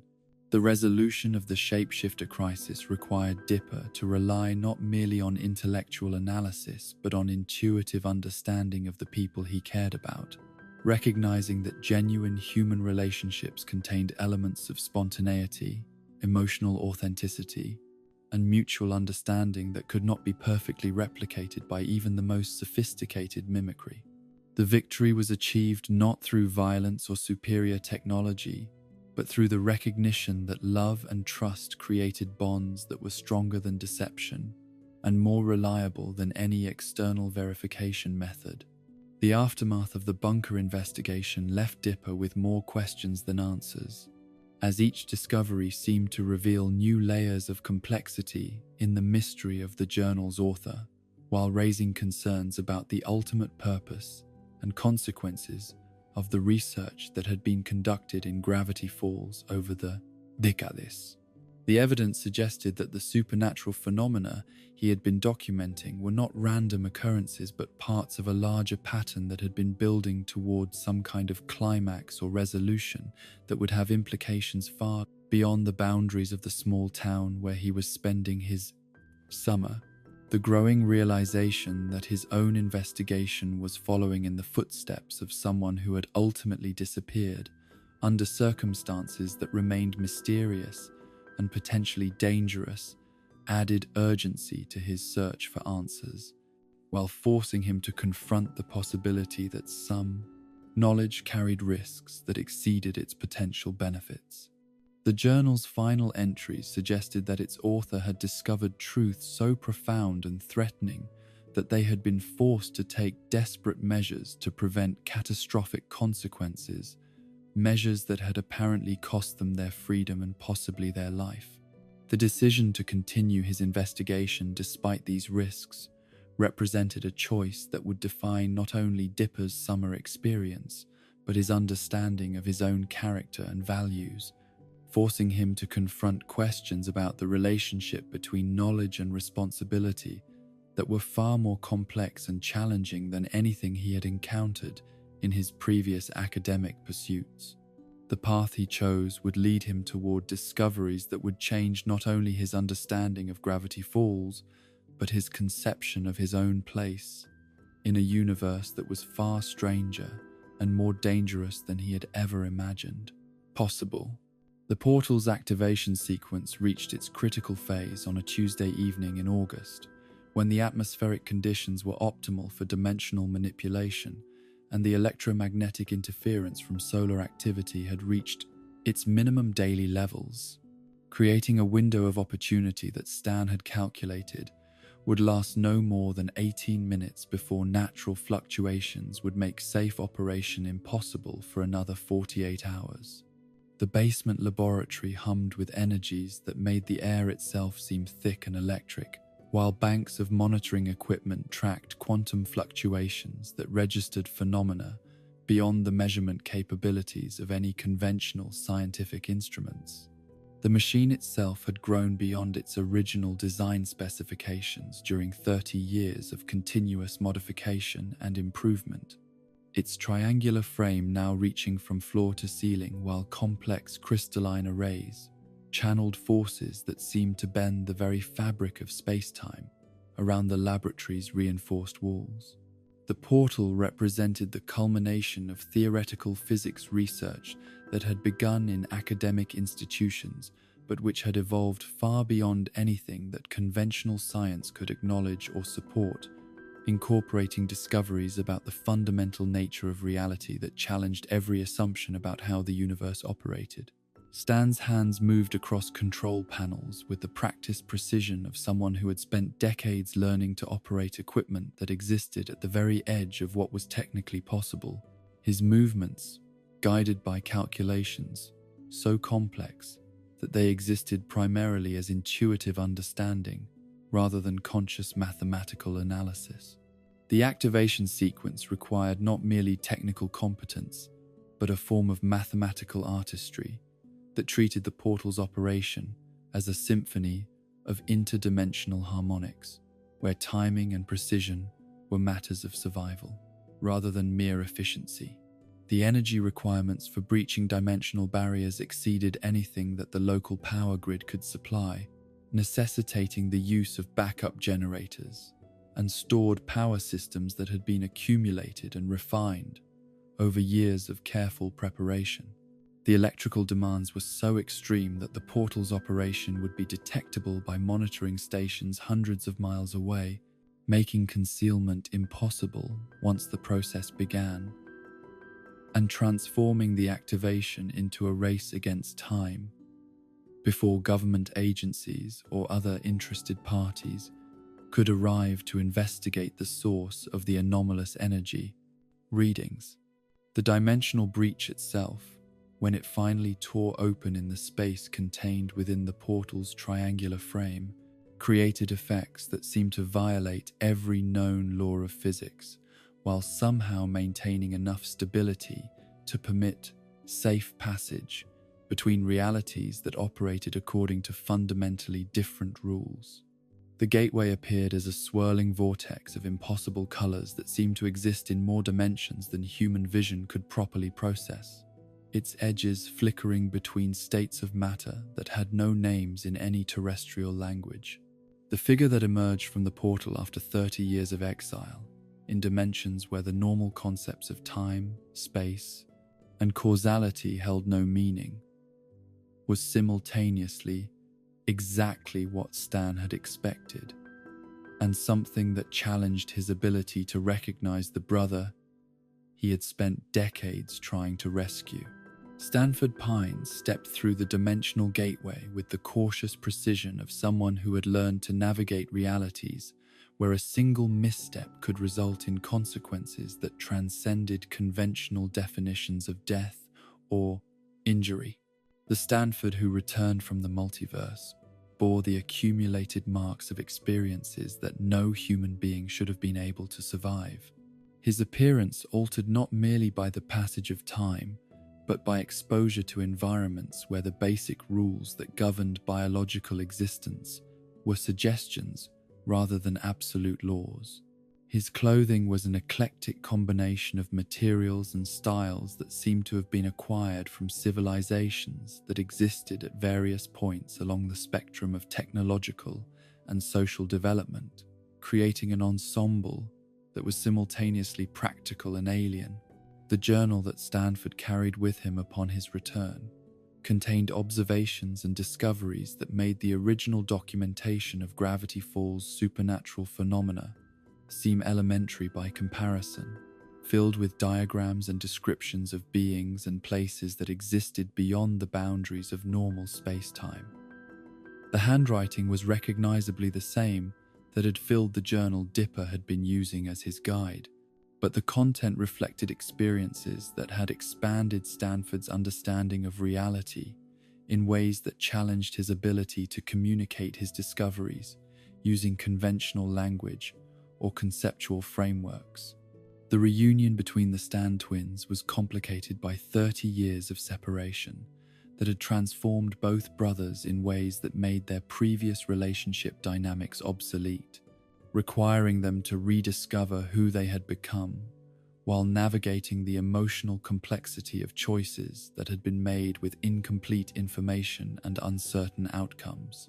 Stanley had spent 3 decades living as someone else while learning sciences that were far beyond his natural interests or abilities, sacrificing any possibility of a normal life in service of a brother who might already have been dead or transformed beyond recognition. Stanford had experienced wonders and horrors that exceeded anything that human psychology was designed to process, traveling through realities where consciousness itself was fluid and identity was negotiable, while learning to survive in environments where the fundamental concepts of self and other were subject to constant revision. The brother who returned through the portal was simultaneously the same person Stanley remembered, and someone whose experiences had created depths of knowledge and wisdom that could not be easily shared with anyone who had not undergone similar transformations. The practical challenges of Stanford's return were complicated by the fact that he had legally been declared dead decades earlier, making his official reintegration into society impossible without extensive documentation that would require explanations that neither brother was prepared to provide to government authorities or academic institutions. The solution required maintaining the identity swap that had allowed Stanley to operate the Mystery Shack while providing Stanford with the privacy and security necessary to continue research that was far too dangerous to be conducted under official oversight or supervision. The interdimensional experiences that Stanford described during their private conversations painted a picture of a multiverse that contained infinite variations on every possible theme, realities where the smallest differences in initial conditions had produced civilizations and societies that ranged from utopian to nightmarish, and everything in between. The knowledge he had accumulated about the relationship between consciousness and reality had implications that extended far beyond academic theory into territories that could fundamentally alter humanity's understanding of its place in the cosmic order. Yet, the most significant discovery that Stanford brought back from his multi-dimensional exile was not theoretical knowledge, but practical warning about entities whose existence posed threats to every reality where consciousness had evolved. To the point of self-awareness, the beings he had encountered during his travels operated according to motivations and capabilities that challenged human understanding while possessing the power to manipulate the fundamental forces that governed the relationship between mind and matter across dimensional boundaries. The entity that Stanford referred to simply as Bill had initially appeared to him during his original research as a potential ally and collaborator, offering knowledge and assistance that seemed to promise breakthroughs that would revolutionize human understanding of physics, mathematics, and consciousness. The partnership had been productive and seemingly beneficial until Stanford began to understand that his mysterious collaborator's ultimate goals were incompatible with the continued existence of human civilization in any form that could be considered recognizable or desirable. Bill's cipher, as the entity eventually revealed its identity, was not merely an alien intelligence, but something that existed primarily as pure information, a consciousness that could inhabit and manipulate any system that was sufficiently complex to support self-aware thought processes. The being's ability to exist simultaneously across multiple dimensions while maintaining coherent identity made it nearly impossible to contain or destroy using conventional methods, while its understanding of the fundamental codes that governed reality allowed it to rewrite the basic rules of existence according to its own preferences and amusements. The relationship between Stanford and Bill had deteriorated into a conflict that spanned multiple realities and involved stakes that extended far beyond the fate of any individual or single dimension, with implications that could affect the structure of the multiverse itself. Stanford's exile had been both an escape from immediate danger and a strategic withdrawal that allowed him to study his opponent's capabilities while developing countermeasures that might provide some defense against abilities that seemed to transcend every conventional limitation. The portal technology that Stanley had spent 30 years learning to operate was originally designed not merely for transportation, but as a potential weapon that could theoretically trap entities like Bill in dimensional loops where their reality manipulating abilities would be neutralized by constantly shifting frames of reference. The mathematics involved in such containment procedures were so complex that even Stanford's enhanced understanding struggled to encompass all the variables and potential consequences of attempting to use dimensional physics as a form of cosmic prison system. The revelation that Bill's interest in Gravity Falls was not coincidental but strategic, based on the town's unique position as a nexus point where multiple dimensional boundaries converged in ways that could be exploited to gain access to the baseline reality that contained Earth's human civilization, transformed every supernatural encounter that Dipper and Mabel had experienced during their summer into evidence of a larger campaign that had been building towards some form of dimensional invasion or conquest. The journal that had guided Dipper through his investigations was revealed to be only one of 3 volumes that Stanford had created to document his research, each book containing different aspects of his discoveries while being designed to function as components of a larger defense system that could theoretically provide protection against entities whose power exceeded anything that conventional, military, or scientific resources could hope to address. The separation of information across multiple volumes was a security measure designed to prevent any single individual from accessing enough knowledge to become a threat, while ensuring that the complete defense system could still be activated if all 3 journals could be brought together under appropriate circumstances. The location of the other 2 journals had been deliberately obscured by Stanford before his exile, hidden in places where they would be difficult for hostile entities to locate while remaining accessible to individuals who possessed both the knowledge and moral character necessary to use them responsibly. The search for the missing volumes would require not merely investigation skills but understanding of Stanford's psychology and methodology, along with the ability to recognize and overcome security measures that had been designed to prevent unauthorized access by beings whose intelligence and capabilities might exceed those of normal humans.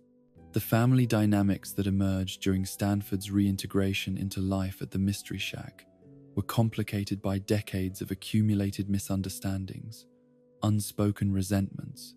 and choices that had been made with incomplete information about their ultimate consequences. Stanley's decision to assume his brother's identity and dedicate his life to operating the portal had been motivated by love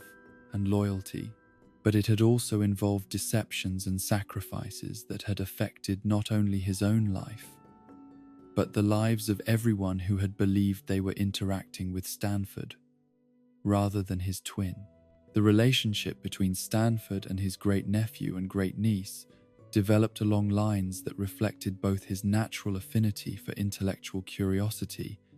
and his awareness that their involvement in supernatural phenomena had exposed them to dangers that most adults would find difficult to comprehend or address. Dipper's obsession with the journal and his systematic approach to investigating Gravity Falls mysteries marked him as someone whose mind worked in ways that Stanford could understand and respect,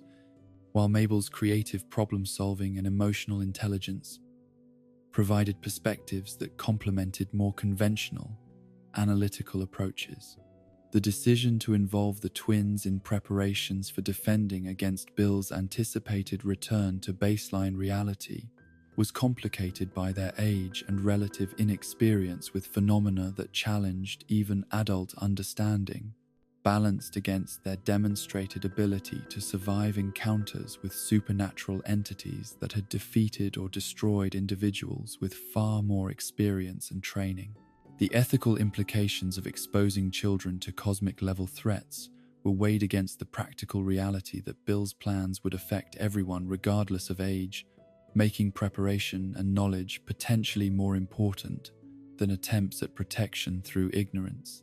The training regimen that Stanford developed for preparing the family for eventual confrontation with Bill incorporated not merely information about dimensional physics and reality manipulation, but practical exercises in mental discipline and psychological resistance that were designed to help them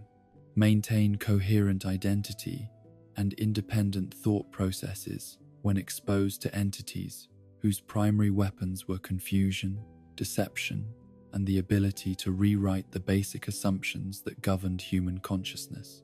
The summer that had begun as a simple vacation experience for two 12-year-old twins was revealed to be the culmination of conflicts and preparations that had been building for decades,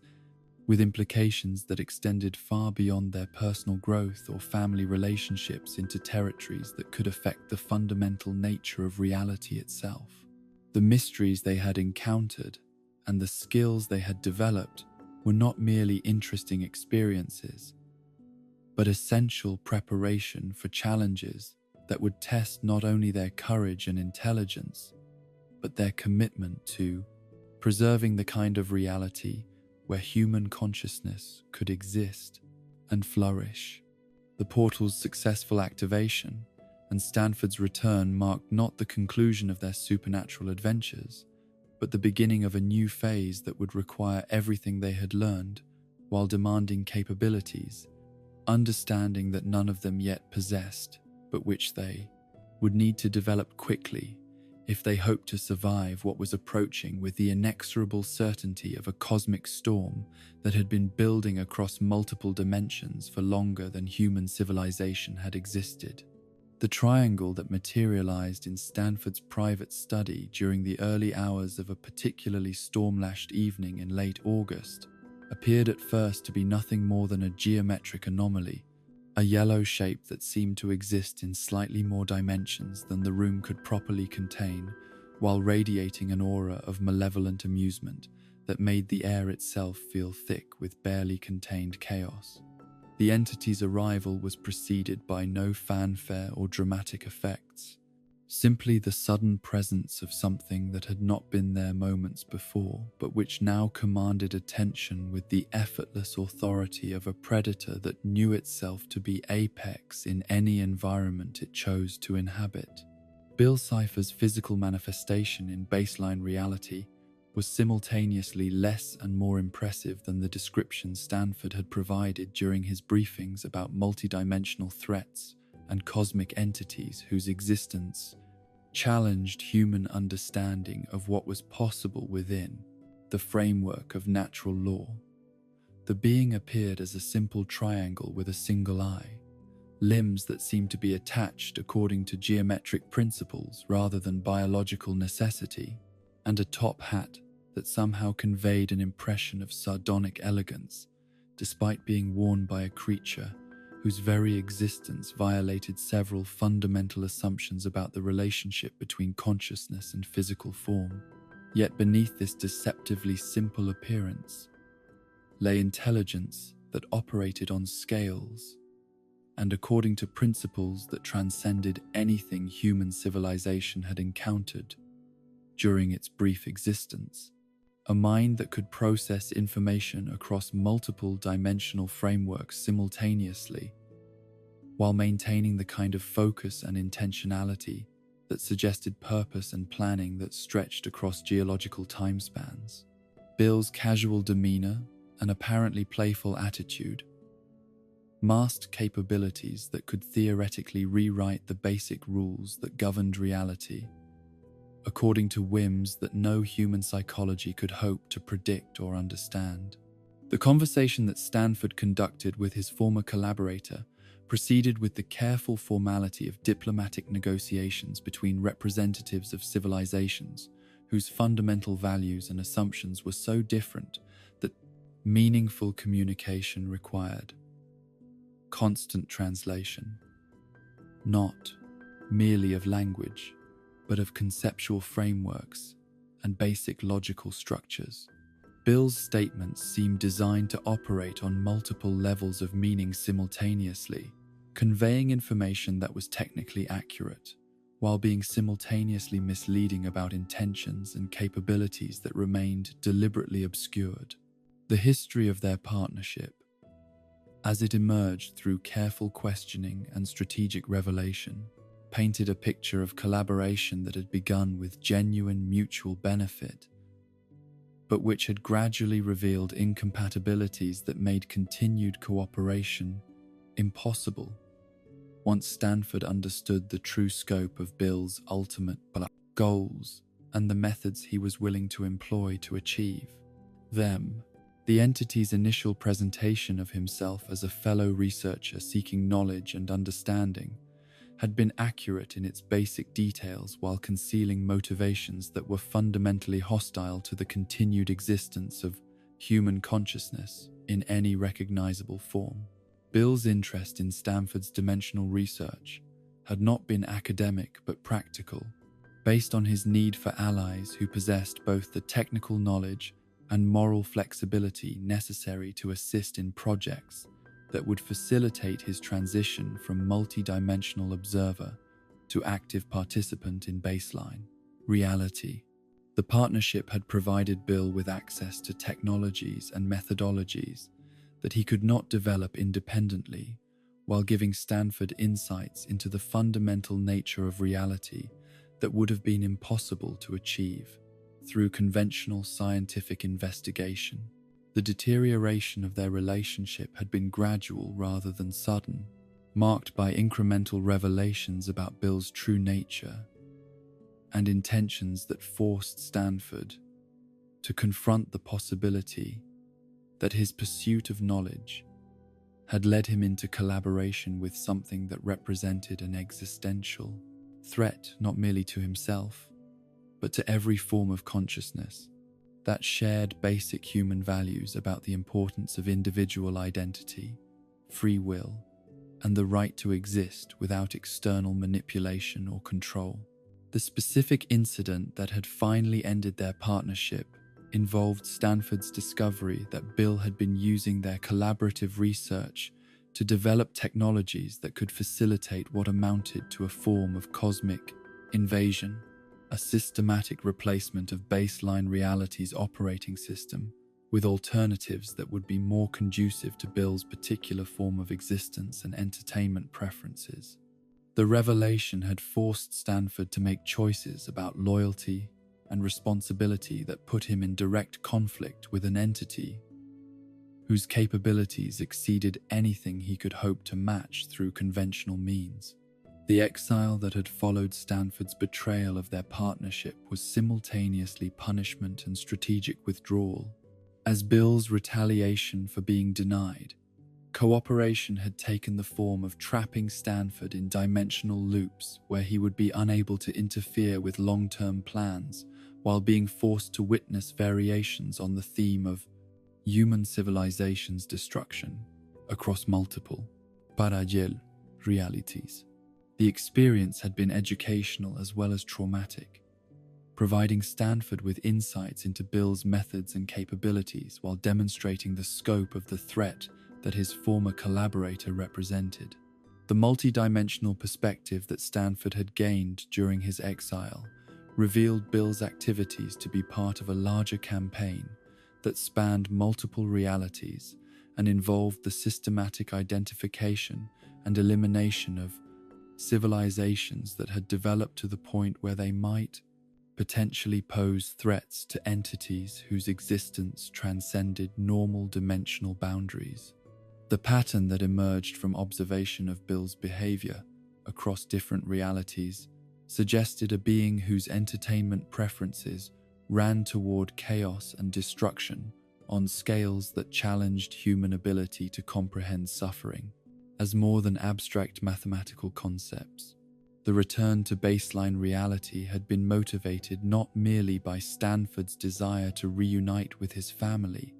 but by his growing understanding that Bill's attention was focusing on Earth's dimension as the next target for whatever combination of conquest, entertainment,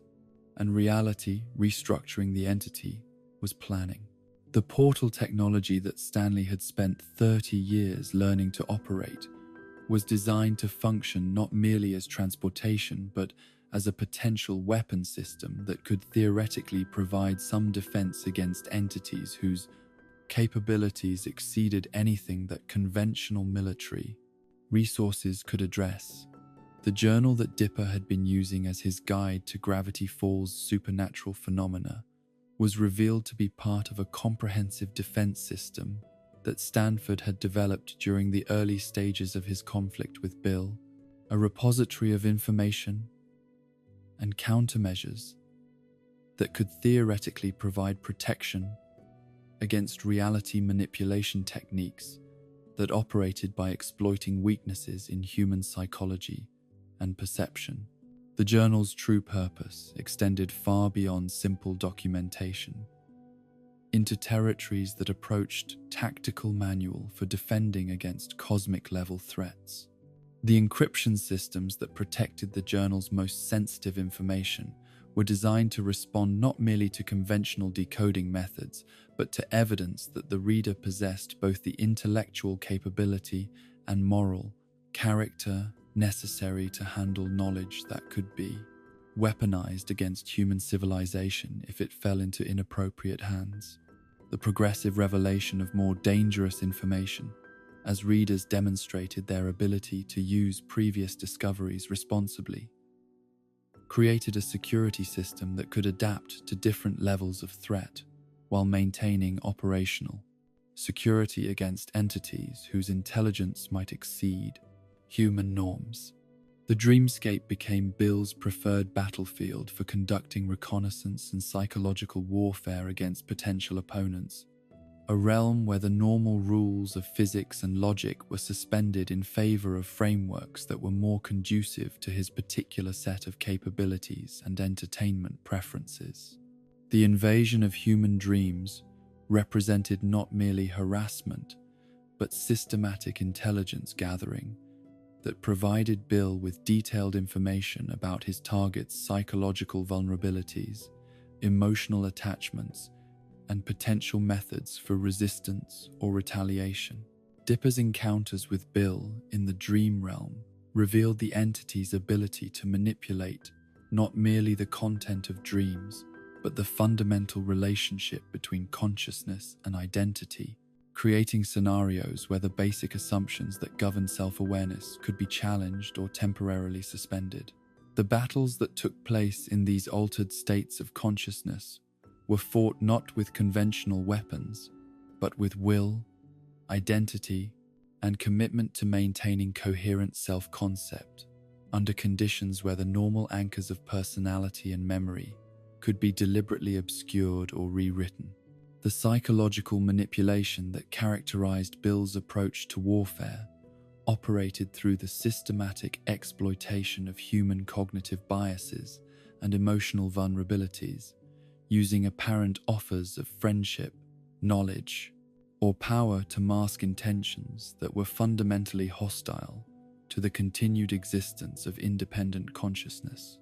The entity's ability to present itself as helpful or benevolent while working toward goals that would eliminate the possibility of genuine choice or self-determination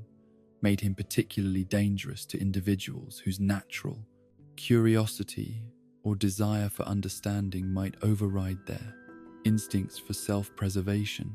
The prophetic warnings that Stanford had embedded in his research notes spoke of a coming convergence when dimensional barriers would be weakened to the point where entities like Bill could transition from observer status to active participation in baseline reality without requiring cooperation from human allies or access to specialized transportation technologies. The convergence would be marked by increasingly frequent manifestations of supernatural phenomena as the normal rules that kept different realities separate began to break down under pressure from forces that operated according to different principles. The signs of the approaching convergence were already becoming apparent to those who knew how to recognize them, manifesting as reality distortions that affected not merely supernatural entities, but the basic physical laws that governed everything from gravity and electromagnetism to the relationship between cause and effect. The increasing frequency of impossible events and the growing instability of natural phenomena reflected the underlying pressure that Bill's presence was creating as he worked to weaken dimensional barriers through methods that Stanford was still struggling to understand or predict. The zodiac prophecy that Stanford had discovered during his research represented what appeared to be either a warning or an instruction manual for dealing with entities whose power exceeded anything that individual humans could hope to match through conventional means. The symbols that comprised the zodiac corresponded to individuals whose unique combinations of skills, knowledge,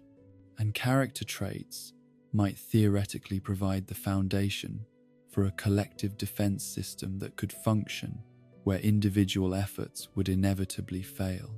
The interpretation of the zodiac's meaning required not merely intellectual analysis but intuitive understanding of the relationships between different personality types and the ways that individual strengths could be combined to create capabilities that transcended the sum of their individual components. The prophecy suggested that victory against cosmic-level threats might be achievable not through superior firepower or advanced technology, but through forms of cooperation and unity that could channel human potential in ways that exceeded normal limitations. The identification of the individuals who corresponded to the zodiac's symbols became a critical component of Stanford's defensive preparations, requiring him to evaluate not merely their obvious capabilities, but their psychological resilience, moral character, and ability to function effectively under conditions of extreme stress and uncertainty. The selection process was complicated by the fact that the prophecy's effectiveness might depend on factors that could not be easily quantified or predicted,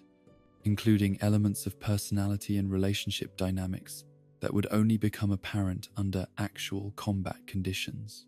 The training regimen that Stanford developed for preparing the Zodiac candidates for their eventual confrontation with Bill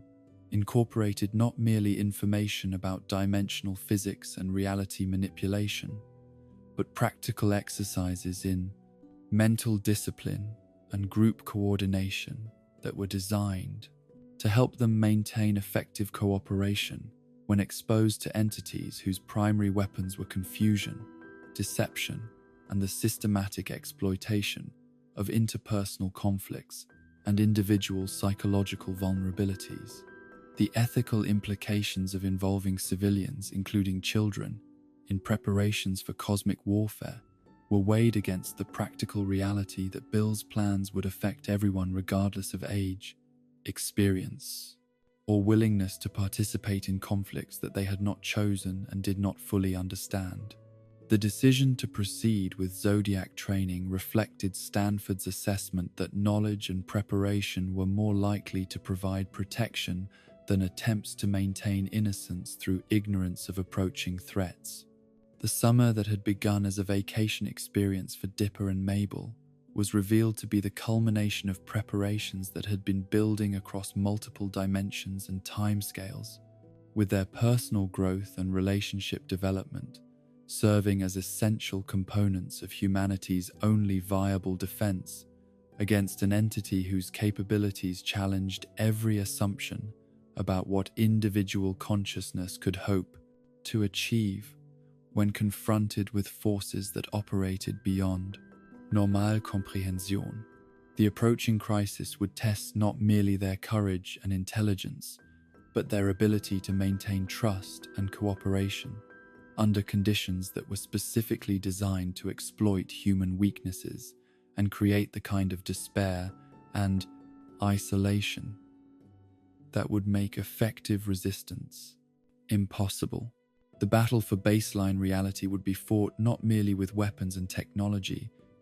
but with the fundamental human capacity for love, loyalty, and self-sacrifice that represented the only forces that Bill had never successfully learned to manipulate or counter across all his multi-dimensional experiences. The dimensional rift that tore open above Gravity Falls during the pre-dawn hours of what would later be remembered as the darkest day in the town's history began as nothing more than a pinprick of impossible light, a star that had appeared in the wrong part of the sky and which seemed to pulse with rhythms that bore no relationship to any natural celestial phenomenon. The breach expanded with mathematical precision, its edges crackling with energies that made the aurora borealis seem pale and mundane by comparison, while reality itself began to buckle and warp around the growing wound in the fabric of space-time. Bill Cipher's entry into baseline reality was not the dramatic invasion that Stanford's warnings had suggested, but something far more insidious and terrifying, a gradual rewriting of the fundamental rules that governed existence itself, until the impossible became routine, and the laws of physics became suggestions that could be ignored whenever they proved inconvenient to the entity's entertainment préférence. The transformation began subtly, with minor reality distortions that most residents dismissed as optical illusions or stress-related hallucinations, but which gradually escalated into phenomena that could not be explained away through any combination of rationalization and willful ignorance. The sky above the town began to display colors that had no names in any human language, while gravity became negotiable in ways that allowed objects to fall upward or sideways, depending on factors that seemed to change according to no discernible pattern. Buildings rearranged themselves according to architectural principles that violated basic assumptions about structural engineering, creating impossible geometries, where hallways led to rooms that were larger than the buildings that contained them, and where windows opened onto views of landscapes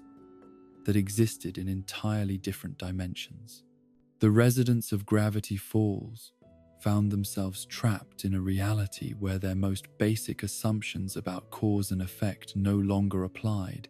where thoughts could become physical objects, and where the boundary between dreams and waking consciousness had been dissolved by an entity whose understanding of these concepts was fundamentally alien to human experience. The transformation was not merely physical but psychological, as Bill's presence began to influence the thought processes and emotional responses of everyone within the affected area, creating a feedback loop of chaos and confusion that fed upon itself with exponential intensity. Weirdmageddon, as historians would later term this period of reality dysfunction, represented not merely an invasion but a complete restructuring of the relationship between mind and matter, consciousness and physical law, individual identity and collective experience. The town became a laboratory where Bill could experiment with different approaches to reality manipulation while using the trapped population as subjects for research into the limits of human psychological adaptability and the potential for consciousness modification on a massive scale. The pyramid that materialized at the center of the chaos served as both Bill's physical headquarters and a symbolic representation of his hierarchical approach to existence, a structure where power flowed from the apex downward, through levels of authority that were determined not by merit or consent, but by the entity's arbitrary preferences and momentary whims. The pyramid's interior defied conventional spatial relationships, containing chambers and corridors that existed in dimensions that human perception could not properly process, while serving as a throne room where Bill could observe and direct the systematic deconstruction of everything that the Pedos, town's residents, had previously considered real and reliable. The separation of the Pines family during the initial chaos was not accidental but strategic, as Bill understood that their greatest strength lay in their ability to function as a coordinated unit whose individual capabilities were enhanced rather than diminished by their emotional connections and mutual trust. The isolation of family members in different regions of the transformed reality created conditions where their individual psychological vulnerabilities could be exploited without the support systems that had previously allowed them to overcome challenges that would have defeated any of them alone. Dipper found himself in a landscape where his analytical mind and systematic approach to problem solving were constantly challenged by environments that changed according to rules that seemed designed specifically to frustrate logical analysis and methodical investigation. The forest that surrounded him was simultaneously familiar and alien, containing trees that grew in spirals, paths that led to destinations that bore no relationship to their apparent directions, and creatures that seemed to have been assembled from the nightmares of multiple species without regard for biological possibility or ecological coherence. The survival skills that Dipper had developed during his summer of supernatural encounters proved essential for navigating this transformed reality, but they required constant adaptation as the rules that governed his environment shifted according to patterns that seemed designed to prevent the development of reliable strategies or predictable outcomes. The journal that had served as his guide through previous mysteries became even more valuable in this context, as Stanford's documentation of reality manipulation techniques provided frameworks for understanding phenomena that defied every assumption about how the universe operated. The responsibility of leadership that fell upon Dipper's shoulders during this crisis tested not merely his intellectual capabilities, but his emotional maturity and ability to inspire hope and cooperation in others who were struggling to maintain psychological coherence under conditions that challenged their most fundamental beliefs about the nature of existence.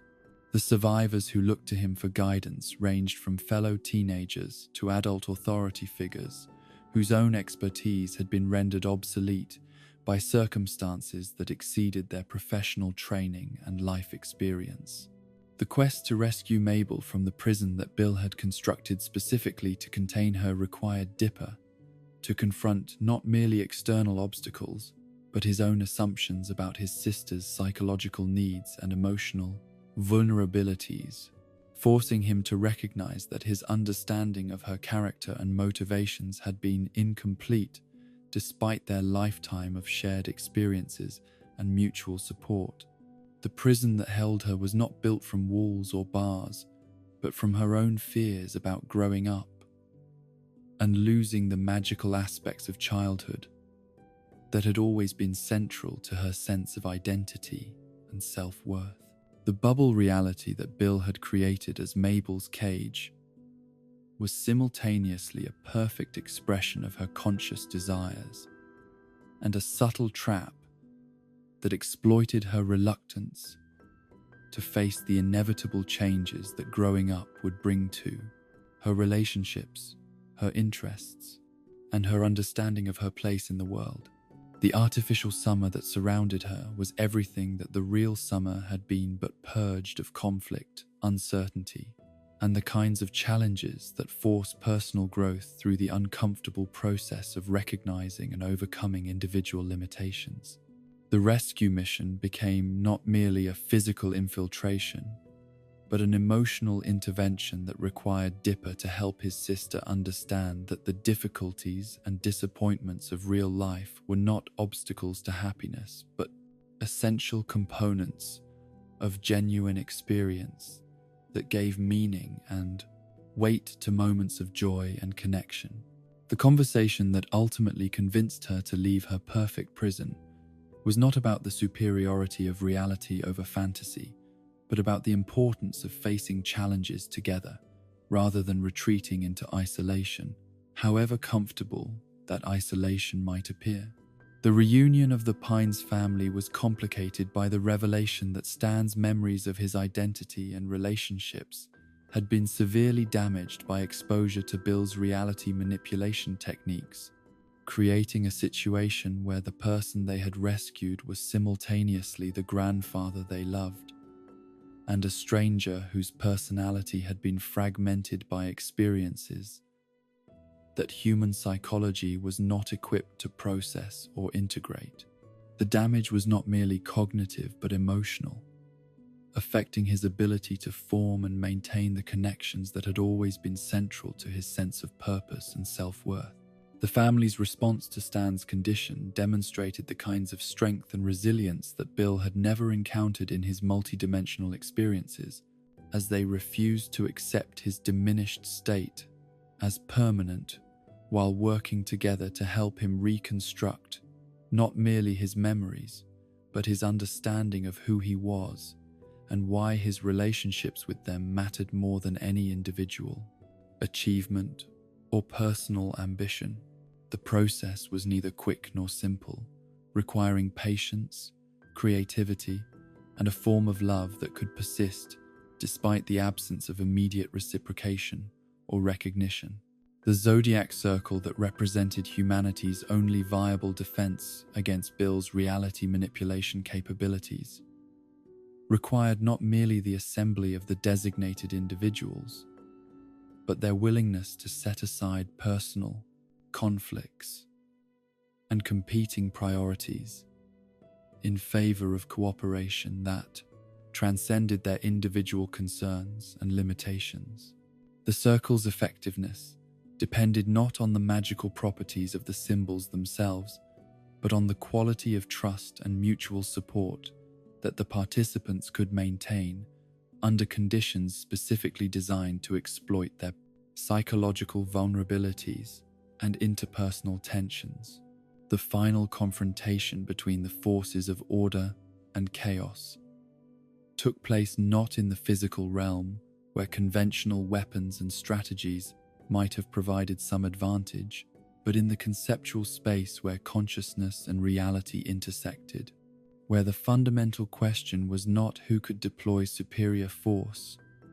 but whose vision of existence would prove more sustainable and compelling when tested under ultimate pressure. The battle was fought with ideas and intentions rather than energy beams and explosions, with victory depending on the participants' ability to maintain coherent identity and purpose, while exposed to forces that could rewrite the basic assumptions that governed self-awareness and rational thought. The sacrifice that ultimately made victory possible came not from the designated hero or the most powerful ally, but from the family member whose lifetime of mistakes and moral compromises had seemingly disqualified him from playing a central role in cosmic conflict, demonstrating that redemption and heroism could emerge from the most unlikely sources when circumstances demanded courage that transcended personal safety and conventional expectations of appropriate behavior. Stan's decision to offer himself as bait in a trap that would theoretically contain Bill while erasing his own identity, and memories represented not merely tactical necessity, but emotional growth that transformed his understanding of what it meant to be a good person and a valuable family member. The plan required him to trust that his relationships were strong enough to survive the temporary loss of everything that he considered essential to his sense of self, while gambling that love and patience could reconstruct what reality manipulation had destroyed. The memory erasure that followed Bill's containment was not the clean surgical procedure that Stanford's theoretical models had suggested, but a catastrophic collapse of identity that left Stan conscious but unable to access the experiences and relationships that had given meaning to his existence. The person who emerged from the procedure was simultaneously familiar and alien, retaining his basic personality traits while losing access to the specific memories and learned behaviors that had shaped his interactions with the people who cared about him. The long process of memory recovery that began in the aftermath of Bill's defeat demonstrated that identity was not merely a collection of individual experiences, but a complex pattern of relationships and shared meanings that could be reconstructed through patient collaboration between the person who had been lost and the family members who refused to accept that loss as permanent. The recovery was not simply a matter of providing information about past events, but of rebuilding the emotional connections that gave those events significance and meaning.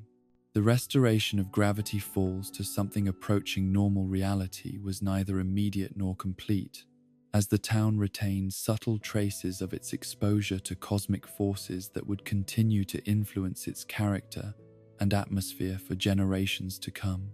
The residents who had survived Weirdmageddon carried with them memories of impossible experiences that would forever change their understanding of what was possible within the framework of normal existence, creating a community that was simultaneously more cautious and more open to wonder than it had been before the crisis. The government agencies that arrived to investigate the aftermath of the dimensional incursion found evidence of events that challenged their institutional ability to classify and respond to phenomena that exceeded the boundaries of their training and authorization, leading to the kind of bureaucratic confusion and deliberate amnesia that allowed the town to return to its traditional role as a place where strange things happened, but where most people preferred not to think too carefully about the implications of such strangeness. The summer that had begun as a simple vacation experience for two 12-year-old twins concluded with their understanding that they had participated in events that would influence not merely their personal development, but the dumb and fundamental relationship between human consciousness and cosmic forces that operated beyond normal comprehension. The growth that they had achieved during their time in Gravity Falls was measured not merely in terms of individual maturity or acquired knowledge, but in their demonstrated ability to maintain love and loyalty under conditions that would have broken lesser spirits. The bonds that had been forged and tested during their supernatural adventures proved to be stronger than reality manipulation, more enduring than memory loss, and more powerful than cosmic entities whose capabilities had seemed to transcend every human limitation and vulnerability. The victory they had achieved was not merely tactical but philosophical, demonstrating that connection and cooperation could overcome forces that no individual could hope to match through strength or intelligence alone. The aftermath of their triumph left them forever changed by experiences that could not be shared with friends or classmates who lacked the conceptual frameworks necessary to understand what they had survived and accomplished, creating a form of isolation that was balanced by the knowledge that they possessed resources and capabilities that would serve them well in whatever challenges their futures might bring. The summer had ended, but the adventure that it represented would continue to influence their choices and relationships for the rest of their lives. The healing that began in Gravity Falls during the days following Weirdmageddon was not the simple restoration of broken buildings or the cleanup of supernatural debris that littered the streets like the remnants of a cosmic carnival that had packed up and departed in the middle of the night. The true reconstruction involved the more delicate work of helping human minds process experiences that challenged every assumption they had ever made about the nature of reality, the reliability of perception, and the fundamental rules that governed existence in a universe that had suddenly revealed itself to be far stranger and more malleable than anyone had previously imagined possible. The townspeople, who had witnessed their familiar streets transform into impossible geometries, who had seen their neighbors floating upside down, while engaged in perfectly normal conversations about the weather, and who had watched buildings rearrange themselves according to architectural principles that violated basic physics, now faced the challenging task of integrating these memories with their previous understanding of how the world operated. The process was neither uniform nor predictable, with some residents choosing to treat the entire experience as an elaborate hallucination, while others embraced the revelation that their quiet mountain community existed at the intersection of multiple realities. Stan's recovery from the memory erasure that had saved the world but cost him access to everything that had given his life meaning and purpose became the focal point around which the entire Pines family organized their efforts during those crucial weeks when the boundary between success and tragedy remained precariously balanced. The man who had emerged from Bill's defeat retained all of his basic personality traits and behavioral patterns, but the specific memories and emotional connections that had shaped his relationships with the people he loved had been swept away like sandcastles before an incoming tide. The process of rebuilding Stan's identity was simultaneously more complex and more hopeful than anyone had anticipated, as it became clear that love and shared experience could reconstruct what cosmic forces had destroyed, though the reconstruction would not be identical to what had been lost, but something new, and perhaps even stronger, because of the deliberate intention and collaborative effort that went into its creation. Each recovered memory became a small victory celebrated by the entire family, while each moment of recognition and renewed connection provided evidence that the bonds between them transcended the specific events and experiences that had originally forged those bonds. Mabel's approach to helping her grandfather remember who he was and why their relationship mattered involved the strategic deployment of every creative and emotional resource at her disposal, from carefully planned memory triggers involving his favorite foods and familiar objects to elaborate performance pieces that recreated significant moments from their shared summer experience. Her sweater-making skills proved particularly valuable in this context, as she created garments that incorporated visual and tactile elements designed to evoke specific memories and emotional responses that might bypass the cognitive damage and reach whatever remained of Stan's fundamental sense of self. The sweaters themselves seemed to possess an almost magical ability to influence Stan's mood and awareness, suggesting that Mabel's creative process had always involved forms of intention and energy that transcended conventional craft techniques. The rainbow-colored wool appeared to carry within its fibers not merely aesthetic properties but emotional resonances that could communicate feelings and memories that words alone could not convey, creating a form of textile therapy that operated according to principles that no psychology textbook had ever documented, but which produced results that exceeded everyone's expectations. Dipper's contribution to Stan's recovery involved the systematic documentation of their family history and shared experiences, creating detailed records that could serve as external memory storage, while Stan's own recollection systems slowly rebuilt themselves. The process required Dipper to develop new skills in interviewing techniques, archival research, and psychological support that pushed his intellectual capabilities into territories that most adults would have found challenging, while also forcing him to confront his own assumptions about the relationship between memory and identity. The journal-keeping techniques that Dipper had learned during his supernatural investigations proved essential for organizing and preserving the vast amount of information that needed to be recorded and cross-referenced. While his experience with supernatural phenomena had taught him to recognize patterns and connections that others might dismiss as coincidental, the recovery process became a form of detective work, where the mystery being solved was not a crime or supernatural threat, but the puzzle of reconstructing a human personality from fragments and echoes that remained after cosmic forces had attempted to erase everything that made Stan unique and valuable. Ford's role in his brother's recovery was complicated by 30 years of separation that had created emotional distance even before the memory erasure had introduced additional barriers to communication and understanding. The brilliant physicist who had returned from multidimensional exile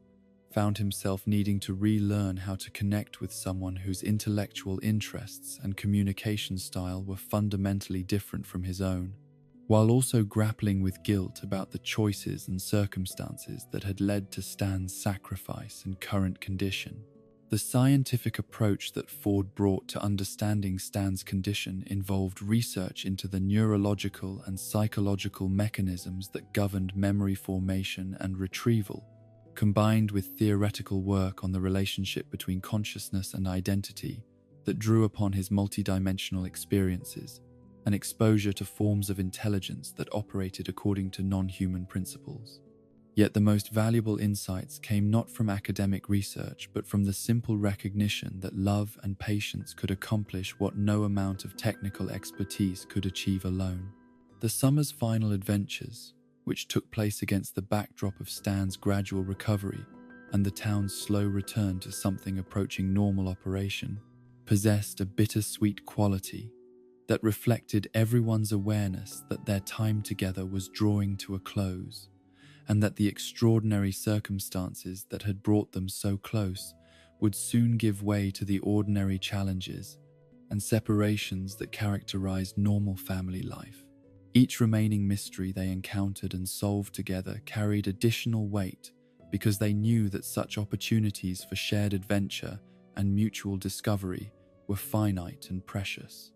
The last supernatural phenomena they investigated were smaller in scale than the cosmic threats they had previously faced, but no less meaningful in terms of what they revealed about the nature of gravity falls and the ongoing effects of their summer's experiences on both themselves and the community that had reluctantly welcomed them into its strange secrets. The gnomes, who had once posed romantic threats to Mabel, now approached the family with requests for advice about landscaping techniques, while the various ghosts and spirits that haunted the town's forgotten corners seemed more interested in social interaction than supernatural mischief. The transformation in the town's supernatural ecosystem reflected larger changes in the relationship between Gravity Falls and the cosmic forces that had always influenced its character and atmosphere, as if Bill's defeat had altered the fundamental frequencies at which different dimensions intersected and influenced each other. The weirdness remained, but it had become more benevolent and collaborative, creating opportunities for cooperation between human and non-human residents that had not existed during the more chaotic periods of supernatural activity. The friendship that Dipper and Mabel had developed with Wendy, Suze, and the other local residents who had shared their adventures represented one of the most significant losses they faced as summer drew to a close, as these relationships had been forged under circumstances that could not be replicated in their normal suburban environment. The bonds they had created through shared danger and mutual support would need to be maintained across geographical distance and the inevitable changes that time would bring to everyone involved. The decision about whether to share their experiences with friends and family members who had not participated in the supernatural adventures became a recurring topic of conversation and internal debate, As the twins struggled to balance their desire for understanding and connection with their awareness that most people were neither prepared nor equipped to handle information that challenged fundamental assumptions about reality and possibility, the isolation that came with possessing extraordinary knowledge was balanced by the deep connections they had formed with those who had shared similar experiences. The Mystery Shack itself required extensive renovation to repair the physical damage caused by Weirdmageddon, while also adapting to its new role as a location where supernatural phenomena were acknowledged rather than concealed,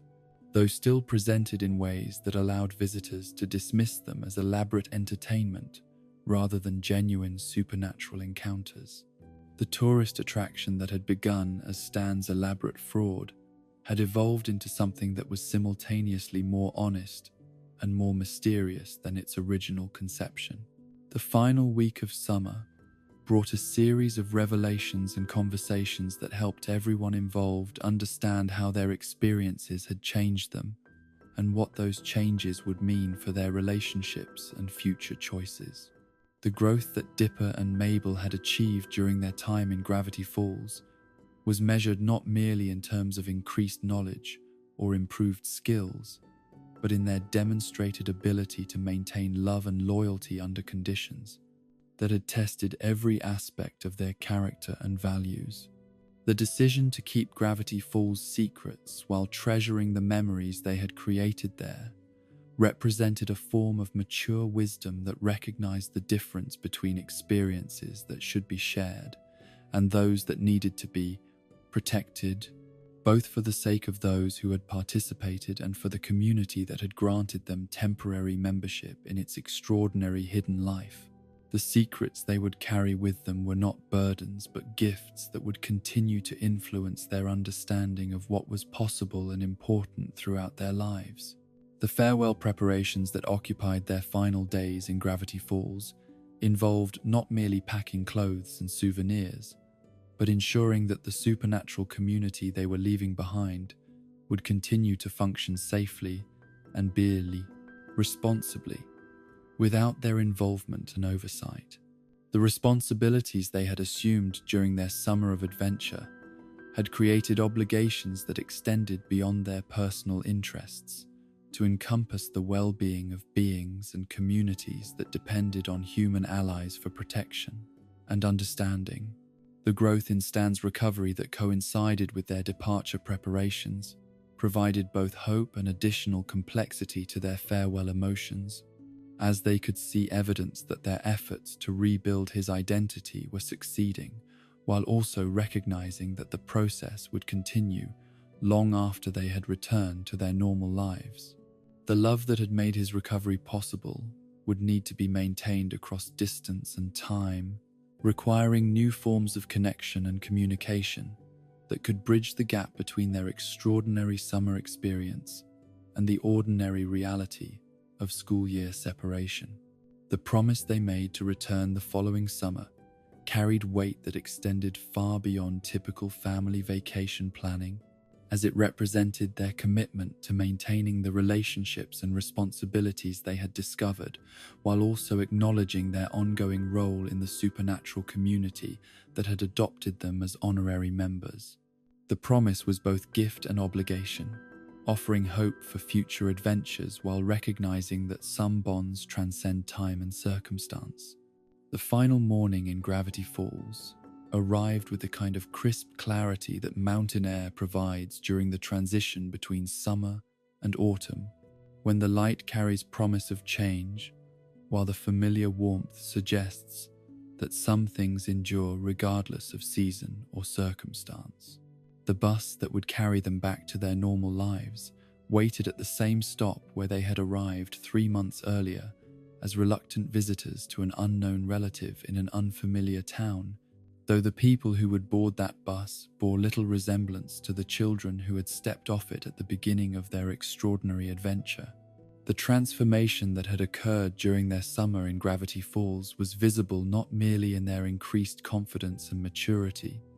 but in their understanding of family, friendship, and the importance of protecting what matters most. even when that protection requires sacrifice and courage that exceed what should be expected of anyone, regardless of age or experience. They had learned that growing up does not require abandoning wonder and curiosity,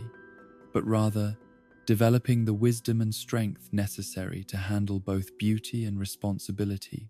that come with deeper understanding of how the world actually operates. The tearful farewells that marked their departure